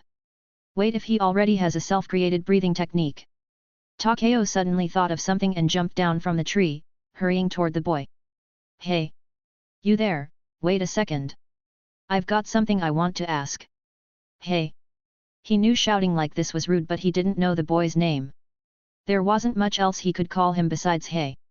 Fortunately, the boy didn't seem to mind. In fact, he didn't react at all. He simply continued walking forward, focused and silent, without even glancing back. Is he deaf or something? Seeing that the boy completely ignored him, Takeo had no choice but to leap in front of him and block his path. I said wait up. Now that his way was blocked, the boy had to stop. He looked up at Takeo and said in a calm, flat voice, move. You're in the way. His tone was devoid of emotion, simply stating a fact. Takeo didn't budge. Sorry for blocking you, but I really do have something to ask. That technique you used just now. It's not from one of the 5 basic breathing styles, right? The thing is, I've been thinking a lot about how to create a breathing technique of my own. And when I saw you use something so unique, I figured I'd come ask you about it. Since the boy seemed like the quiet and indifferent type, Takeo decided to say everything in one go. But the boy didn't answer immediately. He tilted his head slightly, as if thinking it over, then finally said. I don't see any reason why I need to tell you. What he said, actually makes sense. Takeo was momentarily speechless. As much as he genuinely wanted to understand how to develop his own breathing technique, the boy truly had no reason to share the secrets of his style with a stranger. They weren't friends. They weren't even acquaintances. If the situation were reversed, Takeo figured he probably wouldn't tell some random person his techniques either. Just as he was wondering how else to strike up a conversation, his instincts suddenly screamed danger. Takeo's enhanced senses, his beast-like intuition kicked in before thought could catch up. He immediately leapt to the side, channeling his breathing through his body. His right hand snapped up in front of him on reflex. Smack! Oh! Came the boy's surprised voice. Takeo looked down at his hand. He was gripping the boy's knife hand mid-strike. The situation was clear, the boy had just attacked him. What are you doing? Takeo stared at him in disbelief. Takeo's brow twitched. The boy withdrew his hand and said calmly, "You were in my way. I still have demons to kill. I don't have time to waste playing games with you. So you just attacked me. I don't like repeating myself. And to be honest." The boy looked Takeo up and down and added in the same flat tone, "You don't look like someone capable of creating a breathing technique. Even if I told you the key, it'd be a waste of time. I hate wasting time." Great. Another infuriating personality. +1 to the list of irritating people. What was with this world, seriously? Why did everyone have such distinct personalities? There was the annoying drunk of a former flame Hashira, the loud and overly intense current flame Hashira, the cheerful love Hashira who was weirdly obsessed with romance, and the overly friendly girl he'd met during the journey. And now this guy, someone who spoke like everyone around him was trash. Was this because it was an anime? Was it because this world was an anime? Was that why everyone had such quirky character traits? Takeo could understand it. But still, it was starting to seriously piss him off. "You." Takeo was just about to argue back, maybe even draw his sword and settle things the old-fashioned way, prove with strength that he could create his own breathing technique. But right at that moment, a sharp scream rang out from the distance. It was Sakuma Aayori. Despite all his talk about how much he disliked her, the second Takeo heard her scream, he didn't hesitate for a moment. He stopped arguing with the boy and immediately turned to sprint in the direction of the cry. With no one left blocking his way, the boy should have simply continued forward. But instead, he stood still, watching Takeo's retreating figure. Then he glanced down at the hand he'd struck with the hand that Takeo had blocked. He stood there, silent, unmoving, as if deep in thought. Chapter 30, The Hand Demon Behind Aayori. What is this even? Sakuma Aayori was sprinting through the forest, and behind her, a demon nearly as tall as the surrounding trees lumbered along in pursuit. Thump! Thump! Thump! It was massive, an existence that absolutely shouldn't have appeared in a place like this. Its entire body was covered in hands, layered over one another like armor, shielding every inch of flesh beneath. Its neck, usually a demon's weak point, was especially well protected, wrapped tightly in hands that made it nearly impossible for an average swordsman to sever it. "Why the hell is this happening to me?" Aayori screamed internally as she ran. She had woken up only to find the sun had already set. That damned red-haired brat had disappeared who knows when, and the worst part? He had even gone out of his way to erase his tracks, leaving her no way to trace him with her observational skills. Seriously, does he hate me that much? Knowing that Takeo had long since left, Sakuma Aayori couldn't help but grumble inwardly. It wasn't like she had to stick to him. It was just coincidence they'd run into each other on the way here, just coincidence they'd fought a powerful demon with a blood demon art together and saved some children. And also just coincidence. That red-haired brat reminded her of her younger brother. That was all. Okay, fine. Aayori was lying. The real reason she kept tagging along with Takeo wasn't just because they'd fought together, it was because she saw a shadow of her younger brother in him. But there was no way she could ever say that out loud. That foul-mouthed brat would probably mock her to death if she did.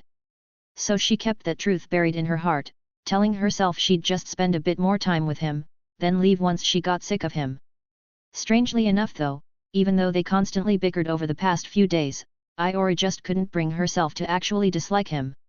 Even though his personality was nothing like her brother's sharp-tongued, overly mature, sometimes speaking like a grumpy old man despite looking so young. Totally unlike her sweet little brother, who used to call her Onisan, Onisan, and cling to her all the time. Yet no matter what, Aayori just couldn't bring herself to dislike him. Maybe it was because he was still so young. That's what she sometimes thought. Because he was young, it was easier to forgive him for everything. And maybe because he was young and still chose to join the Demon Slayer Corps, Aayori always had a lingering suspicion that there was a painful story behind that brat's determination. That was probably the real reason. Aayori wanted to get along with him peacefully, but that brat didn't seem to appreciate it one bit. After eating so many of her rice crackers, he just left the next morning without a second thought. Boo-hoo! Did he even realize that those rice crackers were the last ones she had left? There were still 5 days left on this mountain, and now she had no food. Who knew if there was anything edible in this place? Muttering with resentment about Takeo, Aayori carried on with her final selection. But when night fell, her nightmare began. She encountered that demon, the grotesque one with a massive body nearly the size of the surrounding trees, its flesh completely covered in arms. And then, it started chasing her.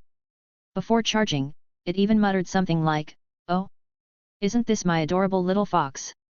Although it followed up with, "TCH, just a random girl wearing a familiar mask," it had already set its sights on Aayori, and no matter how far or fast she ran, it refused to let her go. The hand demon was incredibly powerful and terrifyingly fast. Aayori had tried to strike it once, just to test it, but her blade hadn't even left a scratch. So she'd made the only sensible choice: run. But it was just like a cat toying with a mouse. The demon chased her at a deliberately short distance. It looked like she could escape at any moment, but in reality, the gap between them never widened at all. Why is there such a strong demon here? This is supposed to be a test, right? This isn't a test, it's fucking a death sentence. To vent her fear, Aayori rambled on internally with rising frustration. The hand demon didn't seem to possess a blood demon art, but that hardly mattered. Its raw strength and monstrous body alone far outclassed the demon woman Aayori had fought before. So what if it didn't have supernatural abilities? Just that grotesque body covered in arms with its overwhelming physical defense was more than enough to dominate the entire mountain. For a demon like this to be on Mount Fujakazan, something had to be wrong. Aayori couldn't help but wonder darkly, was this deliberate? Did someone put this monster here to kill off the examinees? But no matter how much she cursed or complained, she couldn't shake the hand demon off her trail. And now, it seemed the demon had grown bored of the chase. "Oh ahaha, running back and forth, you're really getting on my nerves. I'm bored now, so the game's over, little fox." Several of the demon's arms suddenly flew outward, those arms stretched and twisted at impossible angles, lunging toward Aayori with incredible speed. She couldn't see clearly, couldn't dodge in time, and there was no way she could cut through them. In the span of a heartbeat, Aayori knew those arms were too tough to slice, and with how fast the hand demon attacked, she had no chance of avoiding them. But, she couldn't give up. During her fight with the demon woman, Aayori had remembered what her cultivator grandfather once told her: in battles between life and death, the things you recall will etch themselves deeper into your being. That lesson stayed with her. And now, Aayori refused to give in. Even if it was just a single swing, perhaps that might be enough to turn the tide. Time seemed to slow. In that final split second, Aayori caught a faint glimpse of the hand demon's movement. Water surged, her body moved like a stream. Aayori slashed out with her blade in an instant. The flowing current of water twisted between the demon's outstretched arms. Water breathing, third form, flowing dance. Aayori's silhouette wove through the glint of water. Miraculously, she escaped the grasp of the hand demon's attack and even left a deep, bone-revealing gash across one of its outstretched arms. The hand demon let out a surprised grunt but then burst into gleeful laughter. "Hehehe. I thought you were just some fake fox who picked up a discarded mask. But that move of yours, it's just like my adorable little foxes. Ah, how lucky. It's been so long since I've seen someone with a fox mask use that technique. This is. The many hands on his body writhed with excitement, clawing at his skin as he laughed maniacally. "This is truly delightful. Fox mask." Aayori's mouth twitched. That damn red-haired brat really jinxed her. This mask was actually unlucky. Damn his cursed mouth. Would tossing the mask aside now make the demon let her go? That thought barely flickered through her mind before Aayori crushed it.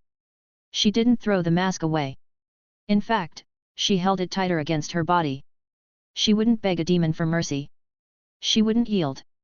Even if this mask had somehow drawn in a nightmare like this, she refused to cast it away. Because the mask wasn't wrong. And neither were those who once wore it. The one at fault was this man-eating demon who had devoured who knows how many innocent lives. Aayori wasn't wrong. The ones who wore the fox masks weren't wrong either. And if there was no wrongdoing, then there was no reason to discard it. No reason to give up. Let's try. Let's give it a shot. While the demon was caught up in his frenzy, distracted by excitement, could she strike? Could she slice through that neck? Just one chance. In the blink of an eye, a storm of thoughts raced through Aayori's mind, and amid them all, she made her decision.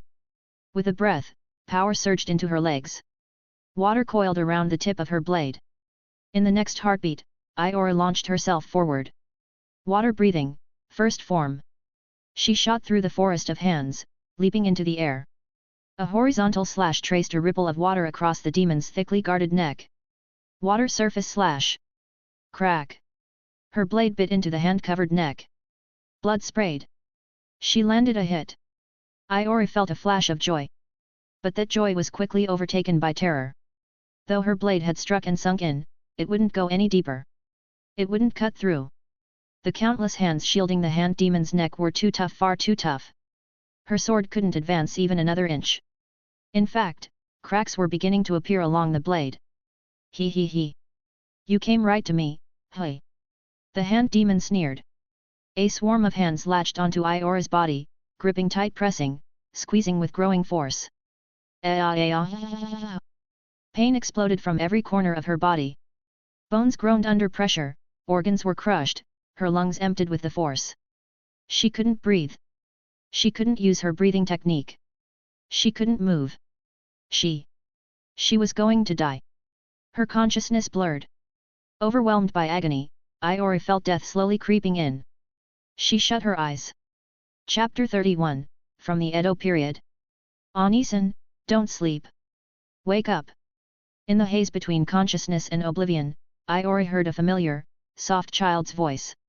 It sounded just like her little brother.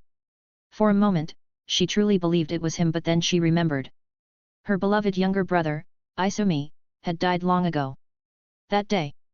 Along with their father, mother, sister, and older brothers. They'd all been slaughtered by a demon. Hey! Wake the fuck up! Just as Aayori convinced herself it was only a hallucination, the voice called out again, louder, clearer this time. But it wasn't her brother's voice anymore. It was that annoying little brat. Kamado Takeo. Wait, Takeo? As her mind jolted awake at the realization, Aayori's eyes shot open. She looked down at herself. Her body was still wrapped in those horrific arms. But just ahead, where those limbs should have continued, all she could see were severed stumps. She wasn't dead. Realizing that, Aayori looked forward, and there he was. That red-haired boy, standing in front of her, back turned, shielding her once again. He saved her. Again. Hey! Don't just lie there. Get up. You wanna die here or what? Takeo barked over his shoulder, not even turning around. Aayori struggled to break free from the severed arms wrapped around her. She grabbed her chipped and cracked Nichiren sword, forcing herself upright. Her body trembled. Every part of her ached. She could tell her bones and internal organs were damaged. If Takeo had arrived a second later, she would have already been crushed into a bloody pulp. That was close. You. When did you get here? Aayori asked, her voice hoarse, staring at the boy's back. A minute after you started screaming. You should be glad I was nearby and that this thing apparently wasn't in a rush to kill you. Otherwise, you'd already be dead. Takeo's tone wasn't exactly friendly as he scolded Aayori. Truth be told, it was pure luck that she was still alive. Fortunately, Takeo had been nearby. And even more fortunate, this demon hadn't been trying to kill her right away. Instead, it had chosen to torture her slowly, crushing her inch by inch to make her feel the agony of nearing death without the release of it. Thanks to that delay, Takeo arrived just in time. Any later, and Aayori would have been reduced to pulp. Another one shows up, the hand demon muttered. The arms Takeo had severed were already regenerating faster than the woman demon's healing, even. This regeneration speed was absolutely not normal. This wasn't a standard demon, and certainly not one that should have been on Mount Fujakazan. What was the Demon Slayer Corps doing? Why was something like this even here? Takeo frowned, eyes narrowing as he looked up at the demon, towering like a mountain. With strength like yours, he said grimly, you shouldn't be here at all. How did you get in? He didn't believe the Corps would overlook something this dangerous, which meant this demon must have come from outside. Demons hated wisteria, yes, but not all of them avoided it completely. Maybe this one had forced its way in despite the poisonous blossoms? Unfortunately, Takeo's guess was completely wrong. He, how did I get in here? The hand demon let out a revolting laugh, snickering as his dozens of fingers twitched in glee. Of course I was brought in. Captured by your precious Demon Slayer Corps. Aayori immediately shouted back, that's impossible. Your strength is greater than even full-fledged members. There's no way they would bring in something like you for the final selection. Her words mirrored what Takeo was thinking. The demon's strength far surpassed that of a typical swordsman. If the Corps had encountered a threat like this, their first response would have been to eliminate it, not use it as part of a test. So either the hand demon was lying. Or, how long have you been here? Takeo suddenly asked. How long? The demon paused, began counting on its fingers, and then tilted its grotesque head toward Takeo. Hey, brat, what year is it in the Meiji era? Meiji? It's already the Taisho era now, Takeo replied bluntly. The moment the words left his mouth, the hand demon's expression snapped. Taisho, Taisho. His entire body erupted in fury, blood vessels bulging and dozens of hands thrashing. He roared with rage, the countless hands on his body and face tearing at his own flesh. Some of them thrashed on the ground like enraged infants, pounding and screaming. The era changed. It changed again. While I've been trapped in this hell, the era changed again. Damn you, Urokodaki! Again? Takeo's pupils shrank. Ever since arriving in this world, Takeo had familiarized himself with Japan's historical eras. Before the Taisho era was Meiji, which lasted 44 years. But for this demon to scream again, it meant he had been imprisoned even before the Meiji era. The Edo period. Even if it was the final years of the Edo era, it had been at least 46 years since then. Which meant this demon had survived nearly half a century, trapped in this mountain. No wonder his strength was so terrifying. But if a demon this powerful had remained hidden on Mount Fujakazan all this time, how had the Demon Slayer Corps failed to notice?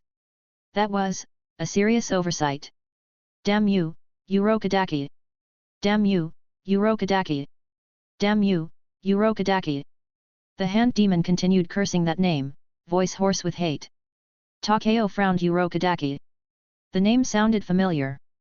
Beside him, Sakuma Aayori asked in confusion, Urokodaki? Who's that? Ah!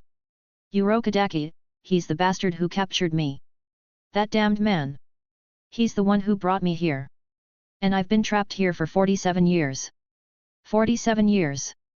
As expected, he was a demon from the Edo period. 47 years.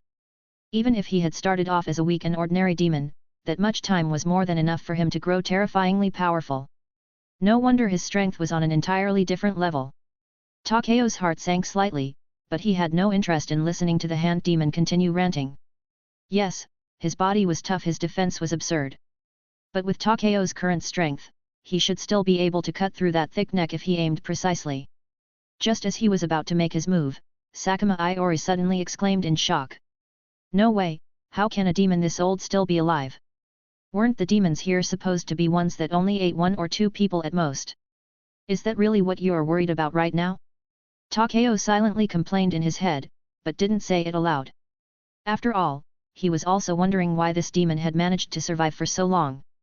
Ah ha ha ha, that's because I was very careful. The hand demon began counting on his fingers, mumbling, each year, each final selection. I'd only eat 1 person, maybe 2, tops. Only when one of those little foxes came in did I eat a few more. He grinned wide as he spoke. This demon was extremely cautious. From the very beginning, he had always hidden himself, never once taking on powerful demon slayers head-on. At first, he didn't even attack humans. He simply scavenged the corpses others left behind. It was only later, as he gradually grew stronger, that he began preying on isolated and weaker candidates. But his cautiousness wasn't just about survival. It was revenge. He wanted to live longer just to one day get back at the man who imprisoned him here. That kind of obsession was what had kept the hand demon alive for so long. Foxes? Fox masks. Sakuma Aayori instinctively reached up and touched the fox mask on her forehead. Then she looked up and asked. Why? Why do you specifically target people wearing fox masks? The hand demon's answer was twisted and cruel. Isn't it obvious?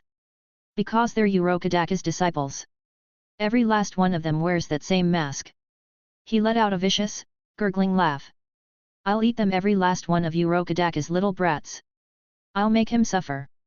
I'll make him regret ever locking me away here. I'll... Missed breathing, 4th form. Hey! The hand demon froze. So did Takeo and Aayori. A young boy appeared out of nowhere, cutting past the demon's side in a flash. By the time he landed on the other side, his Nichiren blade was already sheathed. And the hand demon's head had cleanly slid off his neck. Shifting flow slash. Ah! Even as his head fell to the forest floor, the hand demon didn't comprehend what had happened. Neither did Takeo or Aayori. For a long second, the entire forest fell into absolute silence. Chapter 32, Let's have a match. A/N, some readers might feel that Takeo should have just killed the hand demon right away instead of wasting time, but as demon slayer, Takeo needed to understand how such a powerful demon ended up in the final selection. Could demons ignore the effects of wisteria? Were future recruits in danger? These are critical questions when you fight for the sake of humanity. Luckily, now they knew that the demon was originally a weak one and all that crap.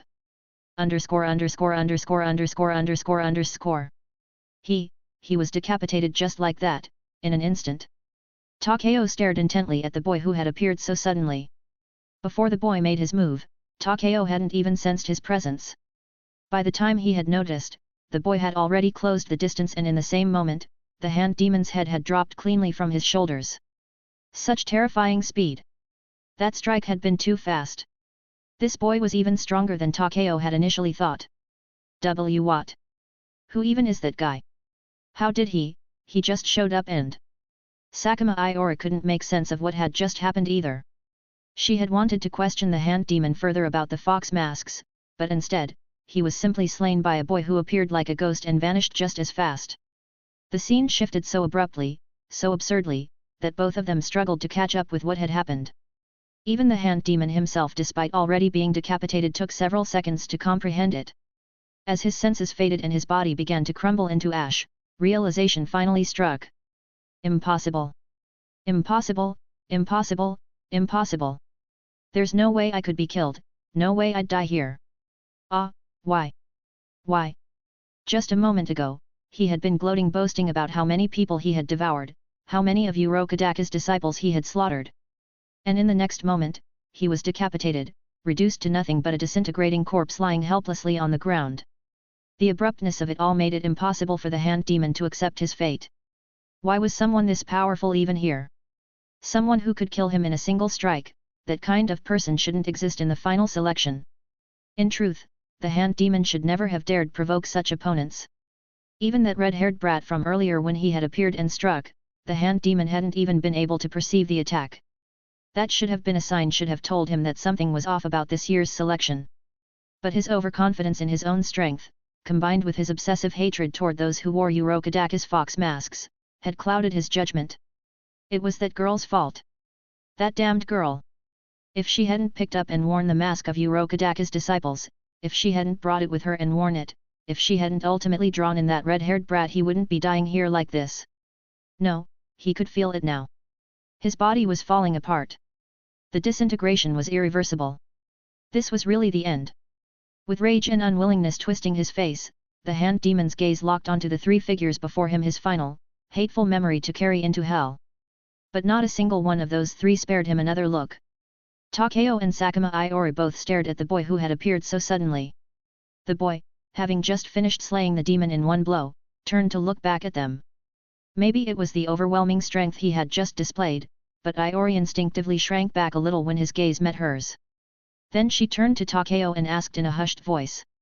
Who is he? Someone you know? Nah, Takeo replied, his expression oddly unreadable as he glanced at the boy. Brushing off Aayori's question, he turned his attention to the newcomer. Why did you come over here? Just earlier, this same boy had refused to even let Takeo block his path. Now that Takeo was out of the way, he'd followed them anyway. What was that about? Was this guy, Sundara? The boy replied flatly, there's no point in listening to a demon's meaningless rambling. All that chatter, you could have used that time to kill more demons. I thought you might be strong, so I was curious to see how you fought, but from the looks of it, I was just wasting my time. His words were calm, but they grated on the ears. From behind Takeo, Aayori muttered with a twitch of irritation, Takeo, is he your little brother or something? Why is his mouth as venomous as yours? Shut up, Takeo replied dryly. The black-haired boy's sharp tongue was already grating on Takeo's nerves. Aayori's incessant chattering only made it worse. With an irritated glare at Aayori, Takeo turned to face the boy again. A waste of time? I don't think so. You seem to think you're pretty strong, hey. At the very least, stronger than either of you, the boy replied flatly. Then let's fight, Takeo said without hesitation. Once the final selection is over, let's have a match. Takeo issued the challenge directly. This boy was powerful, clearly possessing his own unique breathing technique in original style. Takeo saw him as the perfect opponent. If he could spar with him, even if he lost, he knew he would learn something valuable. But instead of accepting, the boy tilted his head and asked plainly, "Why? What would I get out of fighting you? You don't look like you'd last even a single strike." Takeo's mouth twitched at the remark. He'd thought his confidence was justified, he did have a cheat-like advantage, after all. But this guy, who looked about the same age, was on a whole other level of arrogant. Even if the boy had every right to be confident, having that kind of strength and mastering an original breathing technique at such a young age was practically unheard of, his tone still rubbed Takeo the wrong way. That smug, matter-of-fact attitude was just too irritating for Takeo's increasingly teenage temperament to tolerate. "You ask me," Takeo said with a smirk, "well, you're just scared of losing to me." A classic provocation, maybe even a little cheap, but when it came to boys their age, it usually worked wonders. The black-haired boy looked indifferent on the surface, but Takeo caught the subtle change the way he straightened his posture just slightly. His voice stayed calm, but his pace quickened a fraction as he replied. "I don't believe you can beat me. Sure, you blocked my strike earlier, but that doesn't mean you're stronger than me. But if you're that eager to fight, then I'll accept. After the final selection, right? I'll be waiting outside." "Perfect. It's a deal." Takeo's lips curled into a grin. Hook, line, and sinker. Sweet. After agreeing to fight after the final selection, the boy turned and left. Just like when he arrived, he vanished without a sound, swift as the wind, disappearing in the blink of an eye. Only then did Sakuma Aayori dare to approach Takeo and speak. She poked him in the cheek and muttered, "Hey, you think you can win? That guy felt stronger than you." Then she continued, mumbling under her breath, "What's up with kids lately? One after another, all of them are absurdly strong. You're like that, he's like that. Don't tell me all the official demon slayers are like this." Seeing two freakishly strong boys both around the age of 12 was enough to shake Aayori's confidence a bit. "Don't worry, I don't think all officials are like us. And what about your challenge just now? You are confident that you can win?" Sigh. Takeo swatted her finger away from his cheek and replied calmly, "Honestly. Nah, I'd lose." Aayori stared at him in disbelief. "Then why are you still going to fight him? So what? Just because I might lose, I shouldn't fight? If that's how you think, why don't you run the next time you see a powerful demon?" Takeo shot back with a rhetorical question. It was precisely because he might lose that he wanted to fight. After all, that boy was strong, but Takeo felt he could at least put up a decent fight. Fighting an evenly matched opponent was the best way to gain real combat experience. That was what Takeo believed. Meanwhile, Sakuma Aayori answered his earlier question without hesitation. "I did run. But I couldn't outrun it." She said it with such bold self-righteousness that Takeo was momentarily speechless. Then his eyes shifted to the fox mask in Aayori's arms, and he commented. "See, that's why I said it was bad luck. Look, it literally brought a demon straight to you." It was meant to be a casual jab. Over the past 2 days, their dynamic had evolved into a back-and-forth rhythm of teasing and banter. Takeo fully expected her to fire back. But Aayori suddenly fell silent. She gently stroked the mask cradled in her arms, her expression unreadable. "Sakuma!" Takeo called out to her. Then Aayori looked up at him, her eyes serious. "I still believe it was the wool left behind in this mask that protected me. It's not unlucky at all." She spoke with unwavering conviction. Chapter 33, Takeo got beheaded. By her. Even after all this time, the fox mask remained intact. That alone proved the mask's craftsmanship. Whoever made it had poured their heart and soul into it. That person, without a doubt, had to be the one the hand demon had cursed so bitterly, Urokodakase Kanji. Urokodake-san had handcrafted these masks and given them to his disciples. He must have placed great hope and expectations upon them. But those disciples had all perished here. What kind of feelings must have weighed on Urokodake-san when he learned his disciples had died? Did he blame them for not being strong enough? Or did he blame himself, thinking he hadn't trained them well enough to survive the final selection? No one knew and no one ever would. No one would know that the blame didn't lie with the disciples. The fault lay entirely with that wretched hand demon. No one would ever know that the ones who had once worn these masks might have been incredible prodigies. No one would ever know that they might have been stronger than anyone else in their entire generation. I'm going to take this mask out of here.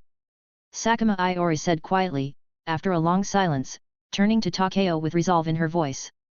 Because Sakuma Aayori was rarely this serious in her gaze, this resolute Takeo, for once, didn't argue with her. He simply nodded and said quietly, "You're right. After all, we need to report everything to the Demon Slayer Corps." A demon that had lived nearly 50 years had been hiding within Mount Fujakazan, the location of the final selection. One that had devoured who knew how many gifted children. That was no small matter, it was something the Corps had to take seriously. To most candidates, the hand demon was overwhelming. For those who hadn't yet mastered any form of breathing technique, facing that monster was practically a death sentence. Even those who had learned breathing techniques, if they were on the weaker side, stood no chance of cutting through the countless hands that protected its neck. Take Aayori, for instance. And the hand demon had specifically targeted candidates wearing fox masks, those who had once trained under Urokodaka Seikanji. Those masked swordsmen might have had what it took to stand against the hand demon, maybe even fight him evenly. The broken fox mask Aayori now held was proof of that. To be able to hold their own against such a demon during the final selection, in terms of both talent and strength, those swordsmen must have been extraordinary. Perhaps they might have even grown into Hashira. But instead, they died here. Which is why the truth had to be reported. The Corps needed to re-evaluate the situation inside Mount Fujakazan. The hand demon had hidden here for decades without being discovered. There was no guarantee he was the only exception. The Demon Slayer Corps needed to re-examine Mount Fujakazan from top to bottom. And to make that happen, both Takeo and Sakuma Aayori had to bring the mask out. It wasn't just about alerting the Corps, it was about giving closure to the fallen swordsman who once wore those masks, and to the man who crafted them and trained those children, Urokodaka Seikanji. Once they'd made that decision, Takeo glanced at Aayori. His gaze swept over her battered form before he smirked and said teasingly, "By the way, with how beat up you are you sure you're in any condition to keep taking this test?" Ah! Aayori winced. It hadn't been so bad until Takeo pointed it out. Now, her entire body felt like it was screaming in pain. She immediately dropped to the ground, clutching the mask and rolling back and forth. "Ow ow ow ow! It hurts. My bones are probably cracked, and maybe even my organs, gah! It really hurts." Watching her flail like that, Takeo just rolled his eyes. If she had enough energy to roll around and wail like a child, then clearly her injuries weren't life-threatening. The theatrics? Takeo could see right through them. He gave her a light kick and sighed. "All right, cut the act. I never said I wasn't going to help you." "Eh? Really? You're hurt this badly? If I just left you here, that'd make me pretty heartless, wouldn't it? So relax. I'll stay with you until the final selection ends. Happy now?" As soon as Takeo said that, Aayori's eyes lit up. She shot up from the ground and threw her arms around him, rubbing her cheek against his as she cried out in delight. "I knew it. You act like a jerk, but deep down you care about me. Seriously, stop being shy. Just say it out loud, what's the big ow, ow, ow? That hurts." Her overly dramatic affection made the veins on Takeo's forehead twitch. Getting hugged by a girl, if this were his previous life, he'd probably be over the moon. But right now, smelling the not-so-subtle stench of someone who hadn't bathed in days, Takeo felt lightheaded with disgust. Unable to take it anymore, he jabbed one of her bruises and kicked her off him. Then stomped on her butt for good measure. "You get one nice moment and immediately get carried away. Listen up. You're staying at least 3 meters away from me for the next few days until you've had a proper bath. Got it?" "Why yes, Lord Takeo. I'm very sorry." Beaten and defeated, Aayori immediately dropped into a dogza pose in front of him, apologizing without an ounce of shame. Takeo ignored her and sat off to the side, rubbing his nose repeatedly. Seriously, having a hypersensitive sense of smell wasn't always a good thing. Sometimes, it completely ruined your impression of a girl. Drib. Ting. When a droplet of water fell upon the still surface of a mirror, sending out rippling waves, Takeo immediately understood. This was a dream. For the first time in many days, he had returned to his mental space. And that's when Takeo realized his cheat ability was probably getting an upgrade. Last time it was Uncle Logan. Who's it gonna be this time? Suspecting that his system was updating, Takeo felt a subtle sense of anticipation rising in his chest. Uncle Logan's legacy had been incredibly useful to him. 200 years' worth of honed martial arts had formed the very foundation that allowed him to quickly grasp the breathing techniques. His mutated body's regeneration ability had enabled him to survive Kyojurro Rengoku's brutally intense 3-day training. His heightened sense of smell let him locate demons faster. His beast-like instincts let him gauge the strength of his enemies with surprising accuracy. Even Uncle Logan's willpower had become one of Takeo's greatest sources of strength. If not for the will left behind by Uncle Logan, Takeo, who in his previous life had only been a corporate office worker, might have had the physical endurance to survive Flame Hashira Kyojurro's training, but he definitely wouldn't have had the mental fortitude. Raised in an era of peace, with a soul that had never tasted true hardship, Takeo might not even have matched Aayori when it came to grit and determination during training. It was only after merging with Uncle Logan, after inheriting the will forged over 200 years of bloodshed, loss, and survival, that Takeo had gained the iron will to push through anything. Just that one man, that one aging warrior's legacy, had been enough to create what people now called the genius named Takeo. So now the question was, what kind of gift would this new visitor bring him? If they're like Logan and I can inherit everything without a fight, that would be ideal. While trying to guess who it might be this time, Takeo couldn't help fantasizing about another shortcut to power. Of course, he knew it was unlikely. Old Man Logan had only been so quick to pass on his legacy because he was on the verge of death. He didn't have the luxury of time. But now? Takeo wasn't facing any near-death crisis, and whoever this new imaginary mentor was, they probably wouldn't be that easy to deal with. With these thoughts in mind, Takeo walked deeper into his mental space. Then, beneath that familiar great tree, Takeo saw a figure in black with white hair. The silhouette was curvaceous, unmistakably feminine. She wore a sleek black battle dress, long boots wrapped over sheer black stockings. Her eyes were covered by a visor, and on her back, she carried two swords, one massive, even longer than her own body, and the other a standard-sized katana, similar to a Nichiren sword. Takeo, who was no stranger to video games, instantly recognized her. 2B. But just as those words left his mouth, the black-clad figure vanished. The next thing he knew, a sensation of weightlessness hit him, followed by a dizzying spiral. Thud. And then he saw his own headless body collapse to the ground, while the figure in black stood calmly beside it, ray-sheathing her blade. It was only then that Takeo realized what had happened. He had just been beheaded, cut down in a single stroke by that woman. Chapter 34, 2BS Attacks and Kasugai Crows. Ha! With a sharp exhale, Takeo shot upright from the ground. The sun was sinking toward the western horizon. It was almost the third night. Beside him, Aayori was sound asleep, breathing steadily without the slightest hint of caution. She didn't even notice that the campfire before her had already gone out. Takeo glanced at the peacefully sleeping Aayori but didn't bother her. Instead, he sat cross-legged under a nearby tree, trying to steady his mood after having just died. In his mental space, the sudden slash from 2B had come without warning. Takeo didn't even have a chance to react. He hadn't even seen her clearly. One blink, and snap, he was gone. Takeo was left speechless. He had hoped to gain a new inheritance with minimal effort, but instead, he was greeted with overwhelming hostility.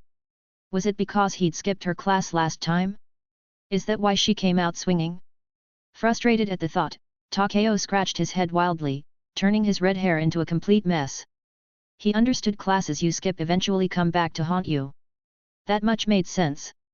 But if he couldn't even see her attacks, how was he supposed to make up for it? Was he going to get instantly killed every time he entered that mental realm? Well, this might actually be a decent training method. Even though he'd just been decapitated in one strike by 2B, Takeo wasn't discouraged. The stronger 2B was, the more his own skills would improve by training against her. If there ever came a day he could keep up with her speed, then his overall ability might reach the level of a Hashira. But speaking of which, Takeo figured there were probably a lot of people who didn't know who 2B was. So, allow him to explain first. 2B's full name is Yorha No. 2 Type B, one of the protagonists from the game Nier Automata. She's a combat-type android tasked with fighting off machine life forms that invaded Earth. She's pretty powerful too.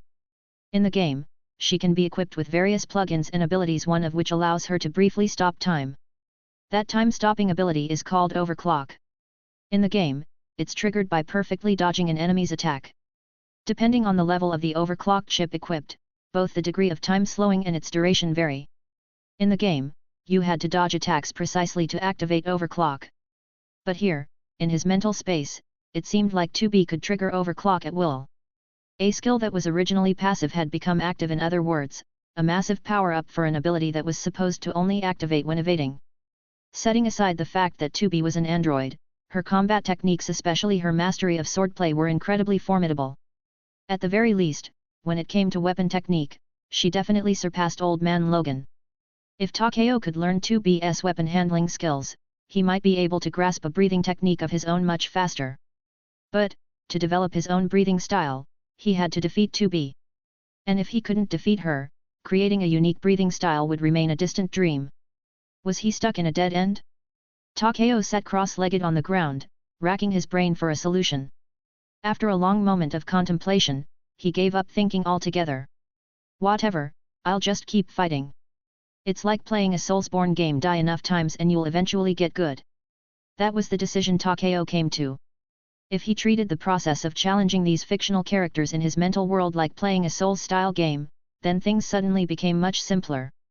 Enter, challenge the boss, die repeatedly to figure out their moves, memorize their attack patterns, and eventually win through sheer persistence. Exactly just like playing a game. Having decided on his course of action, Takeo now had a new goal. For the time being, during the night, he would stand guard over the injured Aayori, protecting her from demons while she was still too weak to defend herself. During the day, while resting, Takeo would enter his mental space to challenge 2B. Takeo, after sleeping, was again inside his mind space. He saw her silhouette and tried to say something, but before a word left his mouth, she vanished. He didn't even sense which direction she came from. Just thud. Next day this time, Takeo sidestepped by instinct, but thud. His head rolled off again. And just like that, the final selection neared its end. By the morning of the 7th day, Takeo still hadn't managed to fully see the trajectory of 2B's attacks. Seriously, something felt off. This 2B was way stronger than the one in the game. Not only was she absurdly fast, but her strikes were also incredibly precise. By now, every time Takeo entered his consciousness and saw 2B, he had developed an instinctive reaction to dodge. Sometimes he'd duck, sometimes lean back, and other times just curl up and brace for impact. But no matter what kind of evasive maneuver he tried, none of it worked against 2B. She would simply dash in, draw her blade, and Takeo would be instantly killed and ejected from the mental realm. 5 days of rest meant 5 opportunities to challenge her, and each one ended with Takeo's defeat. His biggest improvement over that time? From not even being able to see her blade at first, he now managed to catch a faint blur, just the ghost of a motion. It might seem like a tiny improvement, but to Takeo, it was a major leap forward. It meant his dynamic vision had improved to the point where he could begin to follow the sword trajectory of a 2B using overclock. So as long as he could continue improving steadily, defeating 2B might not be just a dream. But I still don't feel too confident, Takeo muttered under his breath.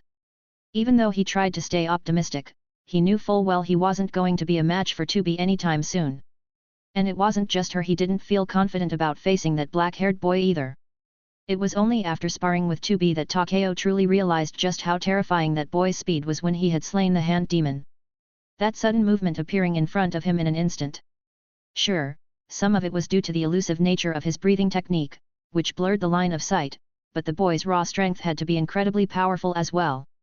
Takeo wasn't sure he could beat him. But that was something to worry about later. For now, what he and Aayori needed to do was return the fox mask they'd found in the forest to the 2 examiners in charge of the final selection, the twin girls. With the trial now complete, the black-haired and white-haired twin girls seemed to have been waiting for them for quite some time. Takeo stood at the final selection site, glancing around the area. Including himself, there were only 7 swordsmen left. But he remembered that nearly 30 people had originally participated in this selection. Damn! That elimination rate was way too high. If the dropout rate was this severe every year, how did the Demon Slayer Corps even manage to survive? Takeo was honestly puzzled. First of all, congratulations on returning safely, the white-haired girl began. The black-haired girl continued immediately after. Second, congratulations on passing the final selection. Next, we will be issuing your uniforms. We will measure your body sizes and inscribe your ranks. There are a total of 10 ranks. The highest rank is Kino, and the lowest is Mizunoto. You are currently at the lowest rank Mizunoto. We hope you all strive to rise through the ranks. Lastly, this is the steel used to forge your Nichiren swords. Please step forward and choose your ore. The twin girls spoke in turns, then stepped aside. Behind them stood a square platform draped in a long purple cloth. Once the cloth was lifted, various pieces of metal were revealed similar in size but differing in shape.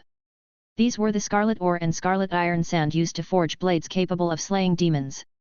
Each swordsman had to choose the piece of ore that resonated most with them, which would then be handed over to a swordsmith for forging. After about half a month, they would receive their very own Nichiren sword. Takeo stepped forward first, picking a chunk of ore that felt just right in his hand. Aayori followed behind, choosing a larger piece. As for the black-haired boy who had agreed to duel with Takeo someday, he stepped up last and selected a smaller piece of ore. Once everyone had chosen their ore, the twin girls wrote down their names and recorded the size and shape of the ores under each individual's profile. After that, the twins clapped their hands again. Several crows flew down from the sky and landed on the shoulders of the new swordsman. These are your Kasugai crows, responsible for delivering messages. From now on, they will remain by your side and relay all communications from the Demon Slayer Corps. The crows landed on the shoulders of Takeo and the others, each letting out sharp caws. Some were rather noisy, while others were more reserved, like the Kasugai crow perched on Takeo's shoulder, which was surprisingly quiet. But when Takeo looked over at it, the bird actually shrank back a little and said, Please, don't stare at me like that. What the fuck? Did it just talk? Takeo was pretty sure he hadn't misheard. This crow just spoke, didn't it? Seeing his stunned expression, Aayori, who was playfully teasing her own crow, seized the chance to mock him. What? You've never seen your handler's Kasugai crow before? All crows trained by the Demon Slayer Corps can speak. Otherwise, how do you think they're supposed to deliver messages? I thought it was more like carrier pigeons, fly and drop off letters or something. I didn't realize, they actually talk themselves. Was this even scientifically possible? Takeo continued staring into his crow's beady eyes, trying to figure out how on earth it had human-level intelligence. Crow, I said. Don't stare at me. Meanwhile, Aayori ignored him entirely and walked over to the twin girls. Noticing her sudden movement, Takeo finally remembered right, they still hadn't reported the situation related to that Urokodaki-san, the hand demon, or the other disciples trained by Urokodaki. Chapter 35, The Duel Starts. After everything had concluded, Aayori approached the twin girls with the mask in hand and told them what had happened in the mountain. She spoke of the hand demon, and how it had been relentlessly hunting down Urokodaki-san's disciples over the years. Upon hearing this, the twins finally showed a flicker of emotion on their otherwise calm faces. The black-haired girl said, So, that's what was going on. Yes, Aayori replied.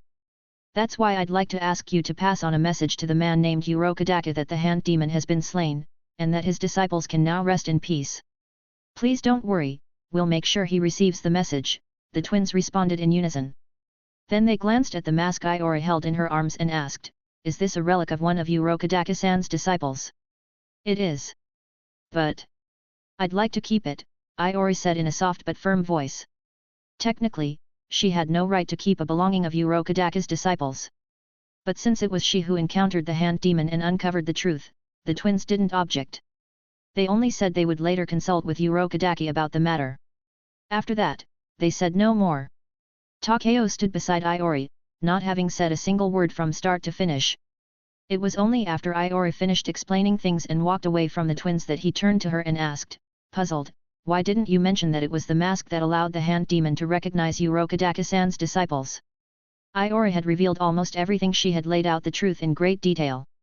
But she had deliberately left out one crucial fact, that the hand demon hadn't identified Urokodaki's disciples by skill, but by their masks. She hadn't said a word about that.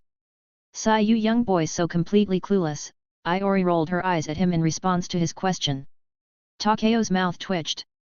What's that supposed to mean? I mean you're dumb. Dumb Takeo, Aayori said bluntly, pointing at him without hesitation. Before he could shoot back with words of his own, she continued, think about it. If Urokodaka-san finds out about the mask, what do you think he'd feel? He'd be heartbroken, wouldn't he? And he'd definitely blame himself. If it were me, if I found out that the gift I gave my disciples became their death sentence, I'd probably be so guilt-ridden I'd want to die. That kind of pain. Urokodaka-san would feel it too. So this is enough. Sometimes, not all truths need to be spoken because sometimes, they only hurt people. For once, Aayori spoke with rare seriousness. Her voice was soft, but her words left Takeo with nothing to say in return. He truly hadn't thought about that. He had only considered reporting the truth to the Demon Slayer Corps. He hadn't thought beyond that. He had completely overlooked how Urokodaka-san might feel. In that regard, Aayori had done far better than him. And so, for once, Takeo didn't argue with her. He simply looked at the mask Aayori now wore across her forehead, saying nothing for a long time. Their silence was suddenly broken by a wooden sword flying through the air. Whoosh! Hearing the wind split, Takeo instinctively reacted, raising his arm and catching the wooden blade mid-air. Following the direction it came from, he spotted the black-haired boy from before also holding a wooden sword, standing in the distance. We agreed earlier. Hurry up and pick up your sword. I want to finish this and leave. The boy spoke quietly, without even acknowledging Takeo's presence. Completely looking down on me, huh? Wooden sword in hand, Takeo noticed the twin girls standing behind the boy. They seemed to be waiting for him, and interestingly, the black-haired twin actually looked slightly surprised after hearing what the boy had just said. What exactly she was surprised about, Takeo couldn't tell. But it didn't seem important, so he didn't dwell on it. Instead, he motioned for Aayori to step back, then gripped the wooden sword tightly and followed the boy to an open area nearby. Come to think of it, I haven't introduced myself. I'm Kamado Takeo. What's your name? It was customary to state your name before a fight. You couldn't very well brawl with someone and not even know who they were. But Takeo's courtesy might as well have been tossed to a blind man. The boy, upon hearing Takeo's name, didn't introduce himself at all. Instead, he replied flatly. It doesn't matter. You're just someone insignificant. What the fuck? Seriously, this brat's attitude was unbelievably irritating. Hasn't anyone ever taught him what manners are? While Takeo was grumbling inwardly, the boy spoke again. Can we start now? Takeo flicked the wooden sword in his hand, then gripped it with both hands and stared seriously at his opponent. Yeah. Ready. If the guy didn't want to say his name, fine, then they'd fight. If Takeo won, he'd ask for the name afterward. That was his plan. But just as that thought surfaced in his mind, his pupils suddenly contracted. He swung his wooden sword hard off to the side. Clack! The sound of wooden swords clashing rang out. The boy, who had been standing far from Takeo just moments ago, had somehow appeared right beside him without warning. Takeo had only managed to catch the faintest blur or residual image of the boy's movement. And it was only because of that blur that Takeo had been able to sense the direction of the attack and react in time. Oh! The boy let out a quiet sound of surprise, clearly not expecting Takeo to block the strike. But the boy's surprise lasted only a moment. He immediately pressed forward, swinging his wooden sword at Takeo in a relentless assault. Clack! Clack! 2 more sharp impacts echoed as their wooden blades collided. The boy's attacks were swift and ruthless. Takeo found himself completely unable to counterattack. He could barely even defend himself. He's so fast. That was all Takeo could think as he tried to block the onslaught. His opponent's speed was unbelievable, and every strike was frighteningly precise. Each swing was aimed squarely at a vital point on Takeo's body. Had they connected, they would have ended the match instantly. With strength and speed like this, if this had been back when they first met, Takeo wouldn't have even had the chance to react. He would have been taken down in a single move. Fortunately, Miss 2B had appeared in his mental realm. Thanks to her, Takeo's dynamic vision had improved. Otherwise, he wouldn't have been able to block even a single strike. But even now, this was already his limit. Clack clack! The sound of wood striking wood echoed again and again through the clearing. The wind began to stir, and a light mist started to rise into the air. The dust stirred up by the force of their clashing blows filled the air, blanketing the clearing. Only flashes of light from the blades could be seen through the haze. Blade flashes? Watching from the sidelines, Aayori was utterly baffled. They were using wooden swords, weren't they? Where the hell were those flashes of light coming from? And more importantly, just who was that black-haired boy fighting the brat? No one knew better than Aayori how strong the brat Takeo really was. He had slain the demon woman who nearly killed her with a single strike, and in the blink of an eye, severed the hand demon's arm when she couldn't even make a dent.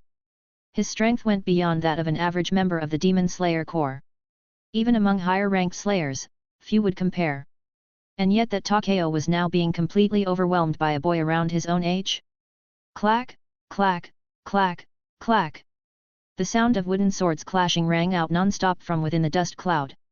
With the haze obscuring her vision, Aayori couldn't see either of them. Only when a gust of wind finally blew the dust away did she clearly see the scene on the battlefield. The first to use a breathing technique was Takeo. The gale stirred by wind breathing tore through the air like a vicious blender, surging toward the black-haired boy he was fighting. But the boy didn't dodge. Just as Takeo activated his breathing, the boy unleashed his own, original breathing style. His wooden sword seemed to vanish from sight along with his entire body. A thin mist rose and unbelievably, it withstood the wild wind. In the blink of an eye, the boy and the mist closed in on Takeo's position. Before Takeo could even react, the wooden sword struck a vital point at his waist. The next instant, Takeo was blown away by the sheer force of the hit, landing hard at a distance. Mist breathing, first form, sea of clouds and haze. It's over. As I thought, this was a waste of time. The boy lowered his sword and turned away, not even sparing a glance at the fallen Takeo. But just as he turned, he heard Takeo's voice. Over? Don't kid yourself. The real fight is just getting started. The boy stopped in his tracks and turned to look at Takeo. For the first time, a trace of annoyance appeared on his otherwise emotionless face. He flicked the wooden sword in his hand and said calmly. I don't understand what you're talking about. If this had been a real sword, you'd be dead. No, Takeo replied seriously. He tore off his outer coat, revealing a well-trained, muscular body underneath. Then he pointed to the spot on his waist where the boy had struck him earlier, grinning wide. Even if it was a real sword, I still wouldn't have died. Don't tell me your brain got. The boy started to throw a sarcastic remark, but stopped mid-sentence, stunned. He wasn't the only one. Aayori and the twin girls, who had been watching from the sidelines, were frozen in shock as well. Because right before their eyes, the area on Takeo's waist where the boy had struck him, already swollen and bleeding, was now rapidly healing at a speed visible to the naked eye. Within just a few breaths, the wound on his waist had completely vanished, leaving behind unblemished skin without a single scar. The injury that boy had inflicted on Takeo had healed in an instant. Chapter 36, Are you, a demon? He, healed? Why did he heal so fast? Aayori stared in shock at Takeo's abs, utterly confused. The boy's expression turned a shade more dangerous. He fixed his gaze on Takeo and asked. Are you, a demon? Are you blind? Takeo shot back without hesitation, matching venom with venom. He pointed up at the already risen sun. You ever seen a demon walk around in broad daylight? This is my natural ability. Sure, it's not as fast as a demon's regeneration, but most fatal wounds aren't enough to kill me anymore. That's why I said you couldn't actually kill me with that strike of yours. Even if your sword had been real, it wouldn't have mattered. As Takeo's body continued to grow stronger, the regenerative ability inherited from old man Logan had gradually improved as well. At the very least, most so-called fatal injuries no longer posed a threat to him. He just had to make sure his heart, lungs, and head stayed intact. The heart pumped blood throughout the body. If anything happened to it, then no matter how strong his regeneration was, he would still die. The lungs were essential for performing breathing techniques. If they were damaged, Takeo wouldn't be able to use his breathing at all and would be completely at the mercy of his opponent. And as for the head, that went without saying, it was the most vital part of all. If it were severed, Takeo would die instantly, no question about it. But conversely, aside from those three areas, Takeo didn't need to defend the rest of his body too carefully. I see. In that case, I suppose it's time to stop holding back. After confirming that Takeo wasn't a demon, the boy's previous dangerous aura dissipated, but it was immediately replaced by a far more intense pressure. It was the kind of spiritual pressure you'd expect from a bleach captain. Just the force of his presence alone was enough to make the heart tremble. Feeling the oppressive pressure radiating from the boy, Takeo's expression grew even more serious. This this kid who looked to be the same age as him, was he really just a trainee? Don't tell me he's some Hashira candidate out here on a little field trip? Missed breathing, second form. The boy shifted into position, quietly announcing the name of his next technique. Takeo's expression grew even more serious. He gripped the wooden sword tightly with both hands, eyes locked onto the boy's every movement. It's coming. A thin mist suddenly unfurled before him, obscuring the boy's figure completely. Takeo could no longer pinpoint his exact location. Not even a full breath's time passed before the boy, hidden in the fog, surged forward. The flash of his wooden blade lit up the mist as he appeared right in front of Takeo in an instant. The sword came down suddenly, slicing toward Takeo's waist and abdomen. Takeo instinctively blocked it, but just as he parried the first strike, a second came immediately, and this time, he couldn't block in time. In just that fleeting moment, the boy unleashed at least 7 or 8 consecutive slashes. Takeo could only manage to react to 2 or 3 of them at most. Sharp flashes of the blade, cloaked in mist, nearly engulfed Takeo completely. This time, the boy was fighting seriously. His strikes were fast, sharp, and overwhelming. But if Takeo couldn't react, then he wouldn't try to. Of all the attacks coming at him in that brief moment, only a few were truly aimed at fatal points. The head, neck, and chest. As long as he protected those 3 vital areas, it wouldn't matter if the rest of his body took a hit. Clang, clang, clang. The decision was made in the blink of an eye. As soon as Takeo committed to it, the rest of the boy's strikes came crashing down. 3 sharp collisions rang out in near unison as the wooden blades clashed. The boy's figure reappeared beside Takeo, and as the mist dispersed, the crowd could finally see Takeo's battered form. 8-layered mist. The boy quietly announced the name of his technique after executing it. As for Takeo, his bare upper body was covered in red, bleeding marks. His waist, lower abdomen, under his ribs, and forearm all showed signs of fresh wounds. Had this been a real battle, he would have been seriously injured in that moment. Again. But Takeo paid no mind to the injuries on his body. With his breathing technique activated, his physical capabilities surged, and along with that, so did his regeneration. The bloody wounds left by the boy's slashes began to heal in just a few breaths, fading rapidly until only faint red traces remained to show they'd ever existed. Takeo pivoted, redirecting his stance and pointing the tip of his wooden blade at the boy. A cutting wind wrapped itself around the wooden sword, and in the instant he turned, Takeo unleashed his breathing technique. Wind breathing, third form clean storm wind tree. 3 slashes erupted from Takeo's position, each radiating outward from his body like a counterattack mirroring the flurry the boy had just unleashed. Mist breathing, fourth form. The boy nimbly dodged Takeo's strikes. His movements were like mist untouched by wind, slipping through the gaps in the air currents and weaving effortlessly between Takeo's attacks. Then, he struck back with incredible speed. Shifting flow slash. Before the name of the technique had even left his lips, Takeo had already been hit. The boy's sword was blindingly fast, so fast, it was nearly on par with 2B after she activated overclock in Takeo's mental realm. Just as Takeo couldn't react in time to 2B's assaults, he couldn't keep up with the boy's movements either. But still, the boy hadn't managed to kill Takeo in a single strike. The slash that had been aimed for Takeo's neck was narrowly redirected to his chest at the last moment, thanks to a desperate twist of his body. A long, narrow red gash opened, blood seeping from the wound. Knowing full well that Takeo had exceptional regenerative powers, the boy didn't hold back during their match. Which meant that even a wooden sword when swung with full strength was enough to tear Takeo's flesh apart. Takeo didn't say a word. When the boy vanished and reappeared behind him again, he immediately turned and gave chase. He ignored the wounds on his body. He ignored all of the boy's attacks that weren't aimed at vital points. Takeo chose to fight with a wound-for-wound approach, forcing his way forward.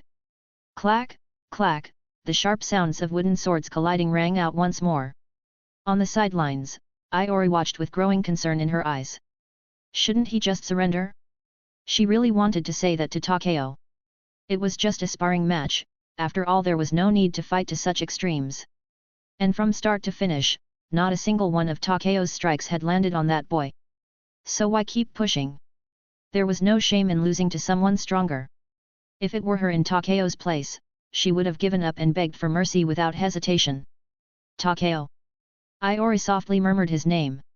She wanted to say something, but when she saw the serious expression on his face, in the end, she couldn't say a word. Back in the fight, after unleashing yet another eightfold mist slash, the boy finally paused for the first time. The boy turned his head, looking calmly at the red-haired teen now covered in wounds, whose regeneration had noticeably slowed. Your healing relies on the enhancement from your breathing technique, or something like that, yet? But now your breathing's grown ragged. Your recovery has slowed. Even so, you still won't yield. I don't know why, Takeo replied, blood trickling down his forehead, a grin tugging at the corner of his mouth, but for some reason. I just don't want to admit defeat to you. The blood running down his face only made his appearance more savage. This time, the boy didn't say much. He readied his stance again and said, people who can't recognize their own limits are worse than weaklings. And the way you look right now, not even like a human, more like a demon. I'm starting to regret agreeing to fight you. Let's end this. Though his tone and expression remained calm and emotionless, it was clear to everyone watching his patience had run out. Earlier, the boy had still been holding back. But now this final strike was going to be full force. Proof of that? The moment he entered his stance, Takeo completely lost sight of him. By the time Takeo located his position again, the boy had already emerged from within the lingering mist right in front of him. Mist breathing, fifth form sea of clouds and haze. It was a technique composed of a continuous flurry of high-speed slashes. This was currently the final form in the boy's self-created breathing style. In other words, it was also his strongest technique. If Takeo were to be hit by it, even though the boy was only wielding a wooden sword, there was no doubt he would be in serious danger. Sure, he could heal from it eventually, but at the very least, he'd be bedridden for quite some time. I'm going to lose. In that brief moment of stillness, where time seemed to slow under the weight of fast-paced thoughts, Takeo whispered to himself internally. And yet whether it was the impact of the boy's earlier words, or that phenomenon where your life flashes before your eyes in moments of crisis, Takeo suddenly saw the image of Rengoku Kyojurro flash before him. Chapter 37, Wolf Breathing, First Form Wolf Fang. Smack! Takeo's body was sent flying by Rengoku Kyojurro's wooden sword. He hadn't put up any defense, charging in recklessly like a brute, and unsurprisingly, he was sent hurtling backward by Rengoku's strike. This was Takeo's second day of combat training at the Rengoku residence. After learning about Takeo's exceptional regenerative abilities, Kyojurro had incorporated combat drills into the training regimen. Since Takeo could recover by the next day from almost any injury so long as it wasn't too severe, Kyojurro saw no reason to hold back. He did his best to push Takeo to his absolute limit. Don't fight like a demon. Having just sent Takeo flying with a strike, Kyojurro called out sternly to the red-haired boy who was now curled on the ground, clutching his stomach and struggling to stand. You're a swordsman. Even if your regeneration is strong, that doesn't mean you should fight like a demon. But, you said this was my advantage, cough cough. Takeo forced himself up from the ground, responding through pained breaths. It was Kyojurro who had said that Takeo's regenerative ability was his advantage. That's why Takeo had come up with this near-suicidal, all-out style of fighting, basically trading blow for blow with him. But Kyojurro said sternly, that's only a relative advantage. Compared to demons, you can't regenerate lost limbs. If a vital point is hit, you'll be incapacitated. So avoid trading injuries whenever possible. If you're going to trade a wound for a kill, then do it only when it matters. Trading blows would only end with Takeo seriously hurt. But if he traded a wound to land a decisive blow, then that would be a victory. After all, Takeo could recover from injuries, but if a demon were decapitated in that exchange, it would be gone for good. All right, you're right about everything, guess I don't get to argue when you're my teacher now. Takeo muttered inwardly, but decided to take the advice seriously. It was, after all, advice from a current Hashira. He'd be an idiot not to listen. As he picked himself up from the ground, he suddenly heard Kyojurro ask. Also, during battle you sometimes try to use your hands. Why is that? I kind of learned to fight unarmed at first. So, some habits are hard to shake. Takeo answered honestly. Old Man Logan's combat techniques were mostly based on close quarters fighting using his claws. While he did occasionally wield weapons, it was rare. Because this instinct had been passed down to Takeo through the inherited memory, he too had a natural tendency toward hand-to-hand combat. But against demons, only Nichiren swords were effective. So after starting his breathing technique training, Takeo had been trying to shift his habits, forcing himself to become more comfortable using a blade. Still, Logan's instincts were too deeply ingrained. It hadn't even been a month, and Takeo was finding it difficult to adapt. I see. Then why not try channeling that habit into your swordsmanship? Kyojurro suddenly asked. Takeo looked at him, confused. A sword is simply an extension of your arm. There's no reason the techniques you can perform with your hands can't be translated to the blade. The moment you are able to merge those instincts with your sword, that may be the first step toward developing a breathing style of your own. That's what Kyojurro said. Though at the time, Takeo didn't really understand what a breathing style of his own truly meant. Especially since right after that, Kyojurro had launched him with a big kick straight into hellish training. But the events of that day had etched themselves deep into Takeo's memory. Even now they remained vivid. Time seemed to stretch endlessly as Takeo fell deep into thought. Countless images flashed through his mind in an instant.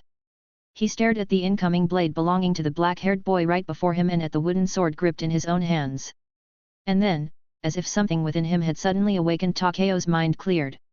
In a moment of instinctual clarity, he slashed forward with his sword. No, he slashed twice. 2 lightning-fast strikes, nearly simultaneous, sliced from opposite directions, closing in on the boy from both sides. The wind trailing behind the blades twisted into jagged arcs shaped like fangs. The wind blades, transformed from his wind breathing, faintly took the form of a wolf. The wolf's jaws opened wide toward the boy, then clamped shut in an instant. And at that moment, the continuous sound of wooden blades clashing erupted. Clack, clack, clack. The rapid clash of swords filled the air. Takeo's sudden breakthrough, his explosive reflexes and reaction speed, even caught the boy by surprise. Crack! The wooden swords splintered under the force of the clash. The sharp, clean sound seemed to mark the end of the battle. Takeo's and the boy's figures passed each other. Takeo took a brief moment to replay the sensation of that strike, committing it firmly to memory. He had finally created a breathing style of his own. And if he had to give it a name that truly fit the nature of the technique, it would be wolf. Wolf breathing. The counterattack he had just used against the boy, that was the first form of his new style. Wolf breathing, first form wolf fang. Even though Takeo was thrilled to have forged his own breathing style, he knew full well the battle wasn't over yet. So the moment they passed each other, he spun back around to strike again. Wind curled around his body. This wolf breathing, born from an extension of wind breathing, retained the ability to generate wind blades as well. Forming wind into the fangs and claws of a wolf, designed to tear through the enemy, this was the essence of wolf breathing. Every single strike Takeo unleashed carried the violent, shredding force of a wolf's claw. He once again unleashed the first form of wolf breathing. 2 consecutive slashes from the left and right like the open jaws of a starving wolf snapped toward the boy with ferocity. The boy responded instantly. He spun around and swung his blade back with elegant, dreamlike precision. Bubbles seemed to shimmer in the air. Under the refracted light of the mist and sun, the blade reflected with rainbow hues a dazzlingly beautiful strike beneath the sunlight. And it was incredibly fast. Mist breathing, third form scattering mist splash. I can see it. Though the boy's slash was swift, Takeo could follow its trajectory. Because in that moment when he created his own breathing style, Takeo had drawn all of his focus into perfect alignment. He had never felt this clear-headed, this in sync with his body. Not only could he track the boy's blade, he could now finally execute a technique he had only ever imagined until now. Reversing the tip of his blade, Takeo ignored the incoming slash entirely. And launched a high-speed thrust straight at his opponent. Takeo's blade pierced precisely through the gaps in the mist swoosh. And drove straight toward the boy's chest. Thud. Thud. 2 strikes landed nearly at the same time. The boy's blade slashed across Takeo's ribcage, while Takeo's own sword tip pressed directly against the boy's heart. Wolf breathing, second form lone wolf's last stand. A thrust-style technique that abandons all defense, committing to a desperate, all-or-nothing strike in a dire situation. It was a move only Takeo, with his exceptional regenerative ability, could afford to use. You've lost. Takeo, who had just unleashed this technique, ignored the searing pain radiating from his ribs and stared directly at the boy's chest. If this had been a real blade, it would have already pierced through the boy's heart. And unlike Takeo, the boy didn't have the ability to recover. He was just a regular human in that regard. Under this move, the outcome was decided. I lost. The boy looked down at his chest, quietly acknowledging the pain he felt and the result. Then he lifted his head and met Takeo's gaze. For the first time, those eyes that had always been so calm and empty, finally showed a flicker of something else. Chapter 38, Tokaido Muichiro's Thoughts. Extraordinary talent is a blessing. But sometimes, it can also be a burden. Tokaido Muichiro had once heard Lady Amina Yubayashiki, the one who rescued him, say those very words. Because when your talent is too overwhelming, no one can keep up with you. You end up losing friends your own age. Back then, Muichiro was only 11. Even now, he had just turned 12. A child like that shouldn't have had to enter a place as cruel as the Demon Slayer Corps. But Muichiro was the descendant of the founder of breathing techniques, perhaps the only living descendant. The Corps needed to protect him, and also needed his talent and strength, to fight against the demons and ultimately, against the one and only Demon King, Kibutsuji Muzan. That was why Amina Yubayashiki, wife of the Corps leader, had personally brought Muichiro into the Demon Slayer Corps. At the time, he had just survived a demon attack, his entire body covered in wounds and his past, erased from his memory. Amina didn't tell him about his history, and Muichiro never asked. He simply kept swinging his blade, again and again. To release a deep, inexplicable rage that only his body remembered, he kept swinging, endlessly refining himself through the sword. That was all there was to it. Even when he was injured, Muichiro continued to train himself with a wooden sword. And 10 days ago, when he first picked up a real Nichiren sword and, without anyone teaching him, instinctively used mist breathing, that was when Amina Yubayashiki had spoken those words about talent. She had said them softly, almost like she was talking to herself, but Muichiro had heard her clearly. Normally, Muichiro wouldn't have remembered something like that. He hardly remembered anything he didn't find worth paying attention to. To put it bluntly, he had a poor memory, somewhat forgetful by nature. But during this final selection, Muichiro had remembered two things, something rare for him. One was this duel with the red-haired boy standing before him. The other was the boy's name. Kamado Takeo. Muichiro felt certain he wouldn't forget that name because he was the only opponent who had ever defeated him in a match. Even if it was by exploiting an opening. Come to think of it, the reason he'd challenged Takeo in the first place was because he had sensed what was that thought again? Ah, yes, that fighting alongside him would make him stronger. That was what Muichiro thought to himself. He didn't care about most things in this world. The only thing he truly cared about now was becoming stronger. Strong enough to cut down any demon. That was why, on the third day after receiving his real Nichiren sword, Muichiro had entered the final selection. He wanted to become a member of the Demon Slayer Corps as quickly as possible, and the fastest way to grow stronger was through actual battle with demons. The final selection began quickly. At the time, Muichiro had swept a glance over the gathered participants, then immediately looked away. Not a single one of them had caught his attention. Everyone within his field of view was equally weak. None of them carried the presence of a true warrior. Maybe Lady Amina had been right, maybe it had been a waste of time for him to come to the final selection. But it was a required trial to join the Corps. Even he, the descendant of the founder of the breathing techniques, wasn't exempt. And yet, during this selection, Muichiro met someone who surprised him. A red-haired boy, Kamado Takeo, a boy roughly the same age as him. He had stopped Muichiro in an attempt to find inspiration for creating his own breathing style. At the time, Muichiro hadn't thought much of it, he didn't want to waste time there, so he struck at the boy. He hadn't used full force, only about a fifth of his strength.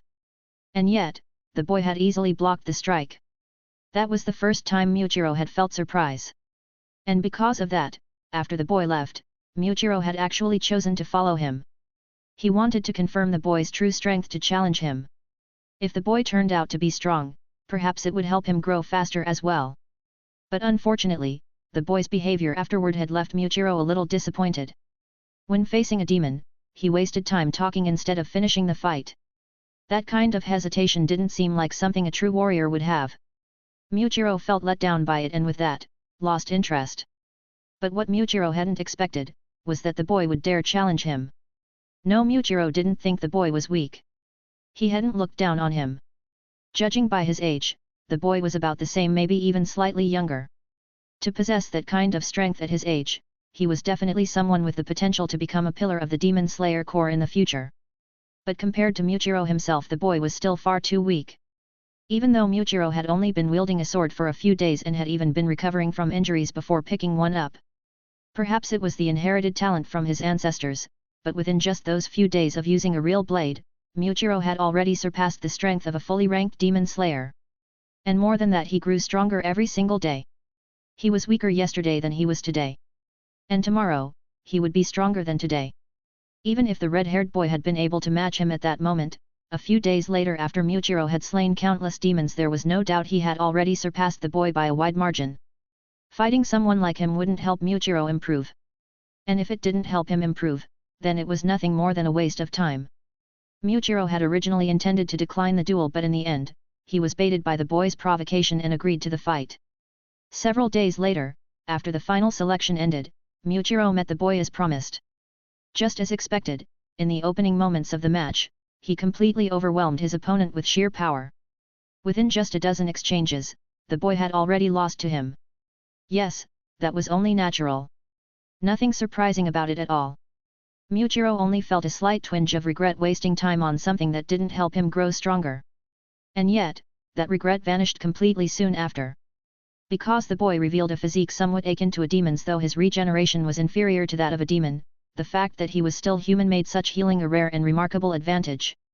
Someone who should have lost quickly managed to hold out against Muiro through sheer force of will and that inhuman recovery ability.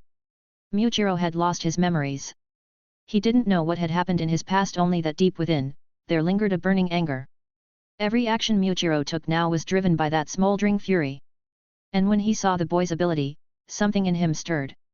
A strange, unreasonable, inexplicable anger rose within. It was odd, irrational. That boy's ability was clearly a natural gift, not something he had stolen. Muiro shouldn't have been angry. And yet, he was. It wasn't jealousy, nor envy. Muiro didn't even think the anger was truly directed at the boy. It felt more like it was aimed at himself. Fueled by that anger, Muiro stopped holding back. Originally, because the boy was a fellow demon slayer swordsman, Muiro had been restraining himself. But once he realized the boy's healing was far above normal human standards, there was no longer a need for hesitation. His wooden sword slashed like a real blade, leaving bloody wounds across the boy's body. And even so, the boy never admitted defeat. Why is he still pushing forward? Muiro wondered at the time. Admitting one's own weakness wasn't cowardice, it was a rare and admirable form of self-awareness. It was precisely because one recognized their weakness that they would strive to become stronger. And just being able to fight Muiro up to this point, that alone was something to be proud of. Even if he lost, no one would blame him. In fact, losing was the natural outcome. And yet the boy kept going. Even covered in wounds, even though his regeneration was slowing from exhaustion, he still refused to back down. It was beginning to irritate Muiro. Seeing that the boy still wouldn't surrender, Muiro lost his patience. This time, he would truly stop holding back.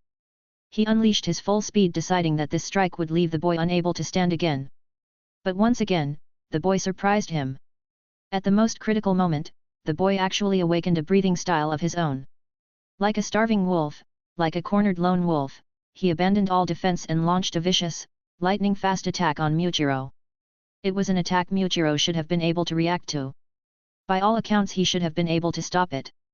But the reality was, due to the boy's sudden outburst, Muiro experienced a brief moment of distraction. And in that single instant of hesitation, the boy's blade landed a decisive blow right over Muiro's heart. "You've lost." The red-haired boy, covered in wounds and breathing heavily, stood before Muiro and declared his victory and Muiro's defeat. "Your body is covered in wounds, and my clothes aren't even torn. How did I lose?" That was Muiro's first thought. But then, as he felt the sharp pain in his left chest, he understood. He had lost. Even though his opponent was battered and bloodied while he had sustained only a single wound. That single wound had determined the outcome of the fight. For the first time since the moment he had taken up a real Nichiren sword, Muiro Tokaido had tasted defeat. And at the same time, he engraved the name Kamado Takeo deep into his memory. Chapter 39, Same Surname. What a coincidence!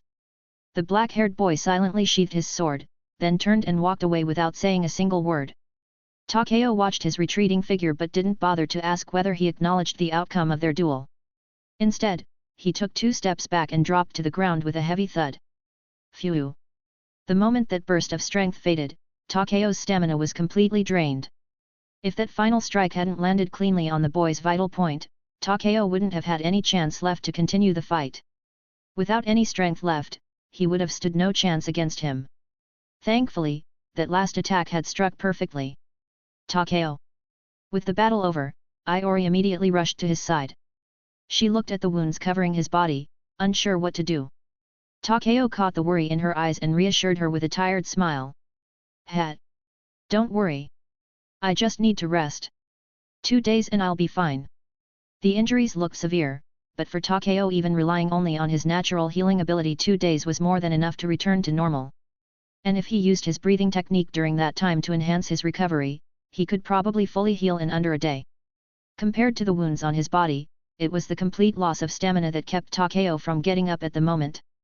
You damn brat, you scared me half to death. Hearing his calm tone, Aayori finally relaxed. Then she snapped at him with irritation in her voice. Takeo's battle with the black-haired boy had been so intense that, in Aayori's eyes, it was no different from a fight to the death. Only she knew how nervous and on edge she'd been the whole time. With the fight over, Takeo lay on the ground catching his breath, glancing toward where the boy had gone. The boy had turned and left without a word, walking away with the twin girls.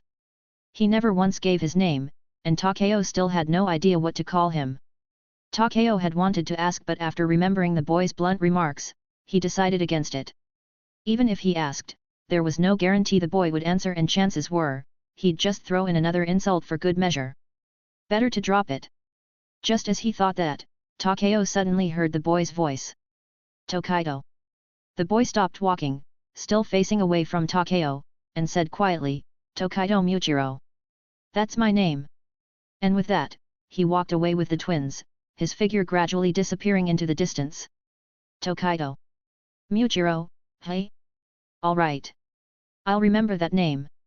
Takeo edged the name into his mind, but just then, he heard Aayori speak up.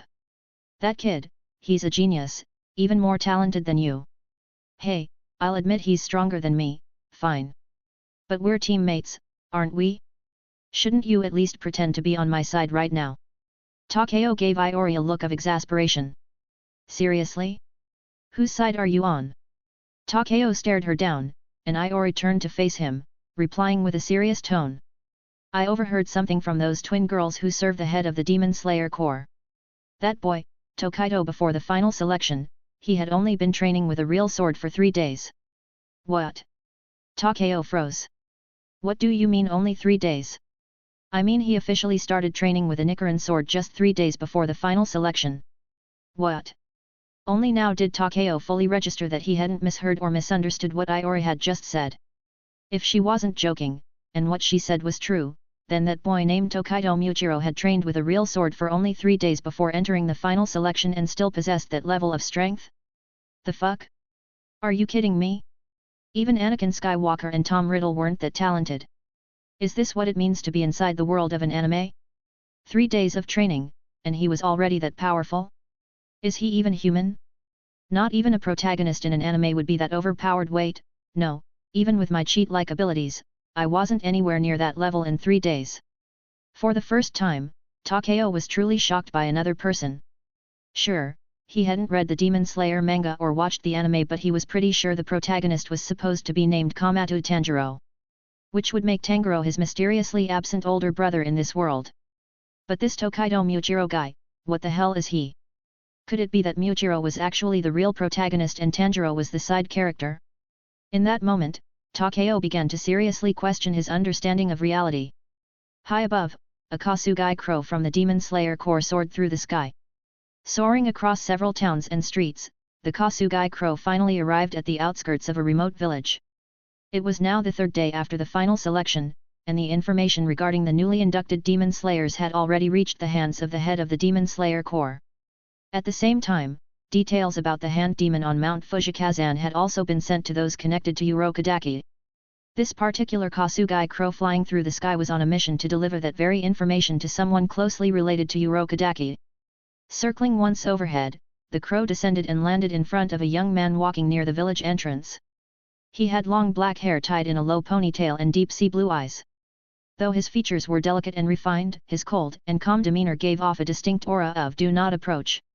He wore the standard Demon Slayer uniform, draped with a uniquely mismatched Aayori, one side patterned in green and yellow checkers, the other a solid crimson red. This was the current water Hashira of the Demon Slayer Corps and a direct disciple of Urokodaka Seikanji Jiu Tomioka. Upon receiving the report from the Kasugai Crow, Jiu let out a subtle breath of relief. The crow's name was Kansaburo, and due to his age, he often forgot things. Whenever Kansaburo flew long distances delivering messages, Jiu couldn't help but worry that he'd get lost.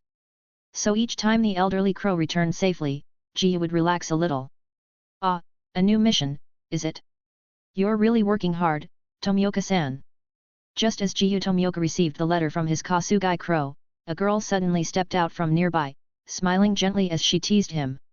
She too wore the standard Demon Slayer Corps uniform, but over it was a Aayori that resembled the wings of a butterfly. Her long hair was tied back, with the ends dyed a soft purple. A butterfly ornament adorned the back of her head, and her eyes matched the purple tips of her hair. Her expression and appearance gave off a calm and soothing aura. Just one glance at her would leave anyone with a favorable impression. From her tone and the way she addressed Jiu, it was clear that she was his equal, another Hashira. She was Shinobu Koko, the current insect Hashira of the Demon Slayer Corps. Shinobu and Jiu usually covered different regions, but a recent mission had brought them together in this area. Now that the mission had been completed, they were preparing to return to their respective zones only for the Kasugai Crow to arrive with new information. Is it a new mission? Shinobu wondered. Tasks assigned to Hashira were never easy. More often than not, they involved powerful demons, perhaps even members of the 12 Kizuki, the elite ranks just beneath the Demon King himself. While the lower moons weren't worth much concern to the Hashira, they still posed a lethal threat to ordinary demon slayers. So, if this mission really did involve one of the 12 Kizuki, they would need to act fast. But Shinobu Koko's speculation was quickly dismissed by Jiu Tomioka. "No," Jiu said as he opened the letter. His expression remained flat as he read the contents. "It's something related to Master Urokodaki." "Urokodaka-san? Is there a problem with the former water Hashira?" Shinobu asked in surprise. Jiu didn't respond. He silently folded the letter, tucked it away, and turned to leave. Shinobu. She knew Jiu was always like this, but every time he walked off without answering, as if entirely in his own world, it still annoyed her. "And this is exactly why people find you hard to get along with, Tomioka-san." She complained silently in her heart but said nothing aloud, simply following behind him. Jiu walked ahead, his face unreadable, but the still waters of his mind had been stirred by the letter. The hand demon, the one who had preyed upon Urokodaka's disciples, had finally been slain. The souls of his senior and junior comrades could now rest in peace. But even so, the guilt that weighed on Jiu for being the only one who survived remained. The hand demon's death had not brought him redemption. The heavy stone that sat at the bottom of his heart had not been lifted. But right now, Jiu Tomioka wasn't going to dwell on those thoughts. He still needed to write a letter to his master, Urokodaka Seikanji, to inform him about the situation regarding the hand demon. However, among those involved in the hand demon incident, one name stood out: Sakuma Aayori. Jiu didn't recognize that name. But the other one, Kamado Takeo, caught his attention. Kamado. Kamado. Wasn't the boy and the demon-turned-girl he had rescued a while ago also named Kamado? Jiu fell into thought. Then it struck him. They have the same surname. What a coincidence. Chapter 40. Kyojurro wasn't home. So, this is where we part ways, hey. At the fork in the road leading in two different directions, Aayori and Takeo stood side by side, both feeling a bit sentimental. It had been 3 days since the final selection ended. Because they were tired, they had stayed an extra day before heading back. Now, Takeo was returning to the Rengoku estate, to report to Kyojurro that he had passed the selection. Aayori, meanwhile, was going to report back to her cultivator, her grandfather, and share the good news that she had officially become a demon slayer. In half a month or maybe a full month, once their custom Nichiren swords were finished, they'd begin receiving missions. But since their destinations were different, this was where the two of them had to part. Aayori was clearly reluctant. "You better write to me, brat. Who knows how long it'll be before we meet again after this." She ruffled Takeo's slightly long red hair, giving him repeated reminders. Takeo stared at her deadpan, letting her mess up his hair while silently reflecting. Have I been too nice to this woman lately? She's getting bolder by the day. Maybe I should punch her before we say goodbye. If you want me to write to you, shouldn't you give me your address first? Takeo said as he slapped Aayori's hand away.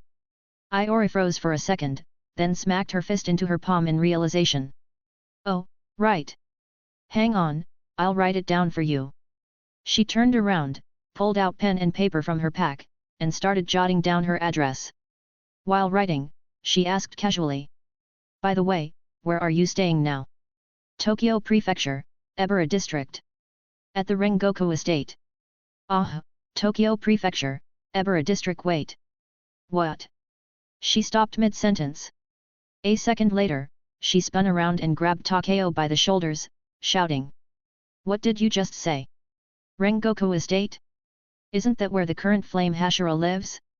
What's your relationship with the Flame Hashira? I didn't mention it. Kyojurro-san told me that if I passed the final selection, he'd take me in as his foster son. You definitely did not mention that. You didn't ask though. Hiya. Becoming a Hashira's Tsugyoko? That basically guarantees you'll be the next Flame Hashira as long as you survive. That's insanely unfair. I'm so jealous I could scream. Aayori shook Takeo's shoulders wildly, her envy and disbelief practically bursting into the sky. From the very beginning, Aayori had dreamed of being trained by a Hashira. Even a retired one would have been fine. With that kind of mentorship, she might have had a shot at becoming a Hashira herself one day.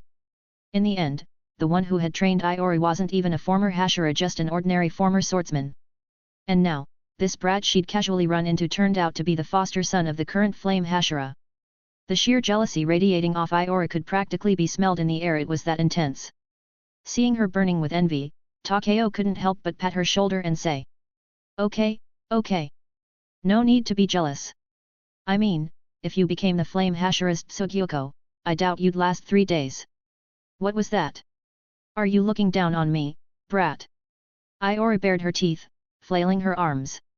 It's not an insult. I'm just stating the truth. You've seen my recovery ability, right? I've seen it. So what? Well, even I need to lie down for a full night to recover after going through Kyojurro-san's training. And that's just a single session. Normally, that kind of training lasts 1 to 2 months straight. Takeo spoke earnestly, describing Rengoku Kyojurro's hellish training regimen in detail. Aayori was stunned on the spot. She blinked slowly and asked, every day? Every day? A heavy silence settled over the fork in the road. Aayori and Takeo stared at each other for a long moment before she finally let go of his shoulders, stood up, and said with forced nonchalance. You know what? I suddenly feel like my old cultivator grandpa isn't so bad after all. Being the Flame Hashira's foster kid, doesn't sound that appealing, actually. Although Aayori had once claimed that if she ever had the chance to become a Hashira's disciple, she'd gladly endure any brutal training. Well, that was then, and this is now. That kind of resolve only applied when the training wasn't going to kill her. And if Rengoku Kyojurro's training was something even this demon-like red-haired brat with crazy regeneration could barely withstand, then what chance did she, a normal person, have? Forget it. Maybe she really wasn't cut out to be a Hashira's foster child after all. With a conflicted heart and tears threatening to fall, Aayori said her goodbyes to Takeo. Takeo gave her a small wave, the corners of his lips lifting into a slight smile. He hadn't exaggerated anything. Rengoku Kyojurro's training was truly more Spartan than Spartan itself. Every night after training, Takeo collapsed into bed the moment it was over, his body pushed to the absolute limit of its regenerative ability. But it was precisely because Kyojurro knew how strong Takeo's regeneration was that he set such an extreme training load several times greater than what a normal person could handle. If it had been a normal trainee, Kyojurro would have adjusted the regimen accordingly. So in truth, his training wasn't as terrifying as Aayori imagined. Harsh, yes, but not impossible. But Takeo didn't bother explaining any of this to Aayori, first, because there was no need to, and second, because he genuinely didn't believe Aayori could endure Kyojurro's training. After all, Kyojurro Rengoku had taken in several Tsugyoko candidates over the years, and aside from Kenroji Mitsurai, none of them had lasted. Even Takeo himself, if not for the willpower inherited from old man Logan, would have likely run off by now. That's why, if Aayori really did go and ask the Flame Hashira to become his foster daughter, Kyojurro might say yes, but she definitely wouldn't last more than a few days. Rather than let her face that kind of disappointment, it was better not to say anything at all. Time to head back. Gripping his slightly damaged Nichiren sword, Takeo glanced up at the sky and began walking in the direction of the Rengoku estate. In this world, Takeo had never had a fixed home.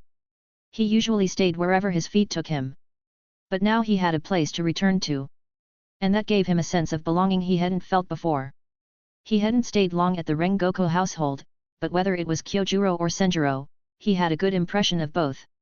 The only exception was that drunkard, Shinjiro Rengoku Takeo really didn't like him.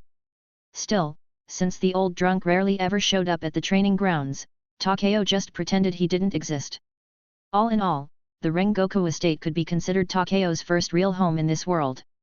So just thinking about going back put him in a pretty good mood. The journey back went smoothly, with no unexpected encounters, and by unexpected, he meant demons. Unlike last time, where he'd run into a demon while traveling, nothing of the sort happened this time. To be fair, that kind of encounter was rare. Demons generally didn't appear in heavily populated areas. They preferred to hide themselves, avoiding detection by the Demon Slayer Corps. For whatever reason, demons tended to operate alone. They didn't gather in groups. While a lone demon could easily kill one or two ordinary humans, if a crowd gathered, even the demon could be in danger. The exception, of course, was demons who possessed blood demon arts. But demons of that caliber were even better at hiding and even less likely to be found easily. Was that because of the orders given by the Demon King, Kibutsuji Musen? Takeo pondered idly as he traveled. The Demon King, Kibutsuji Musen, the original source of all demons. It was said he had lived for over 1,000 years, and that the Demon Slayer Corps had been entangled in a struggle with him for just as long. The Corps had been founded with one ultimate goal, to kill Musen. But Musen was a master of evasion. He was so powerful that not even a single Hashira stood a chance alone. And when multiple Hashira gathered, Musen simply couldn't be found.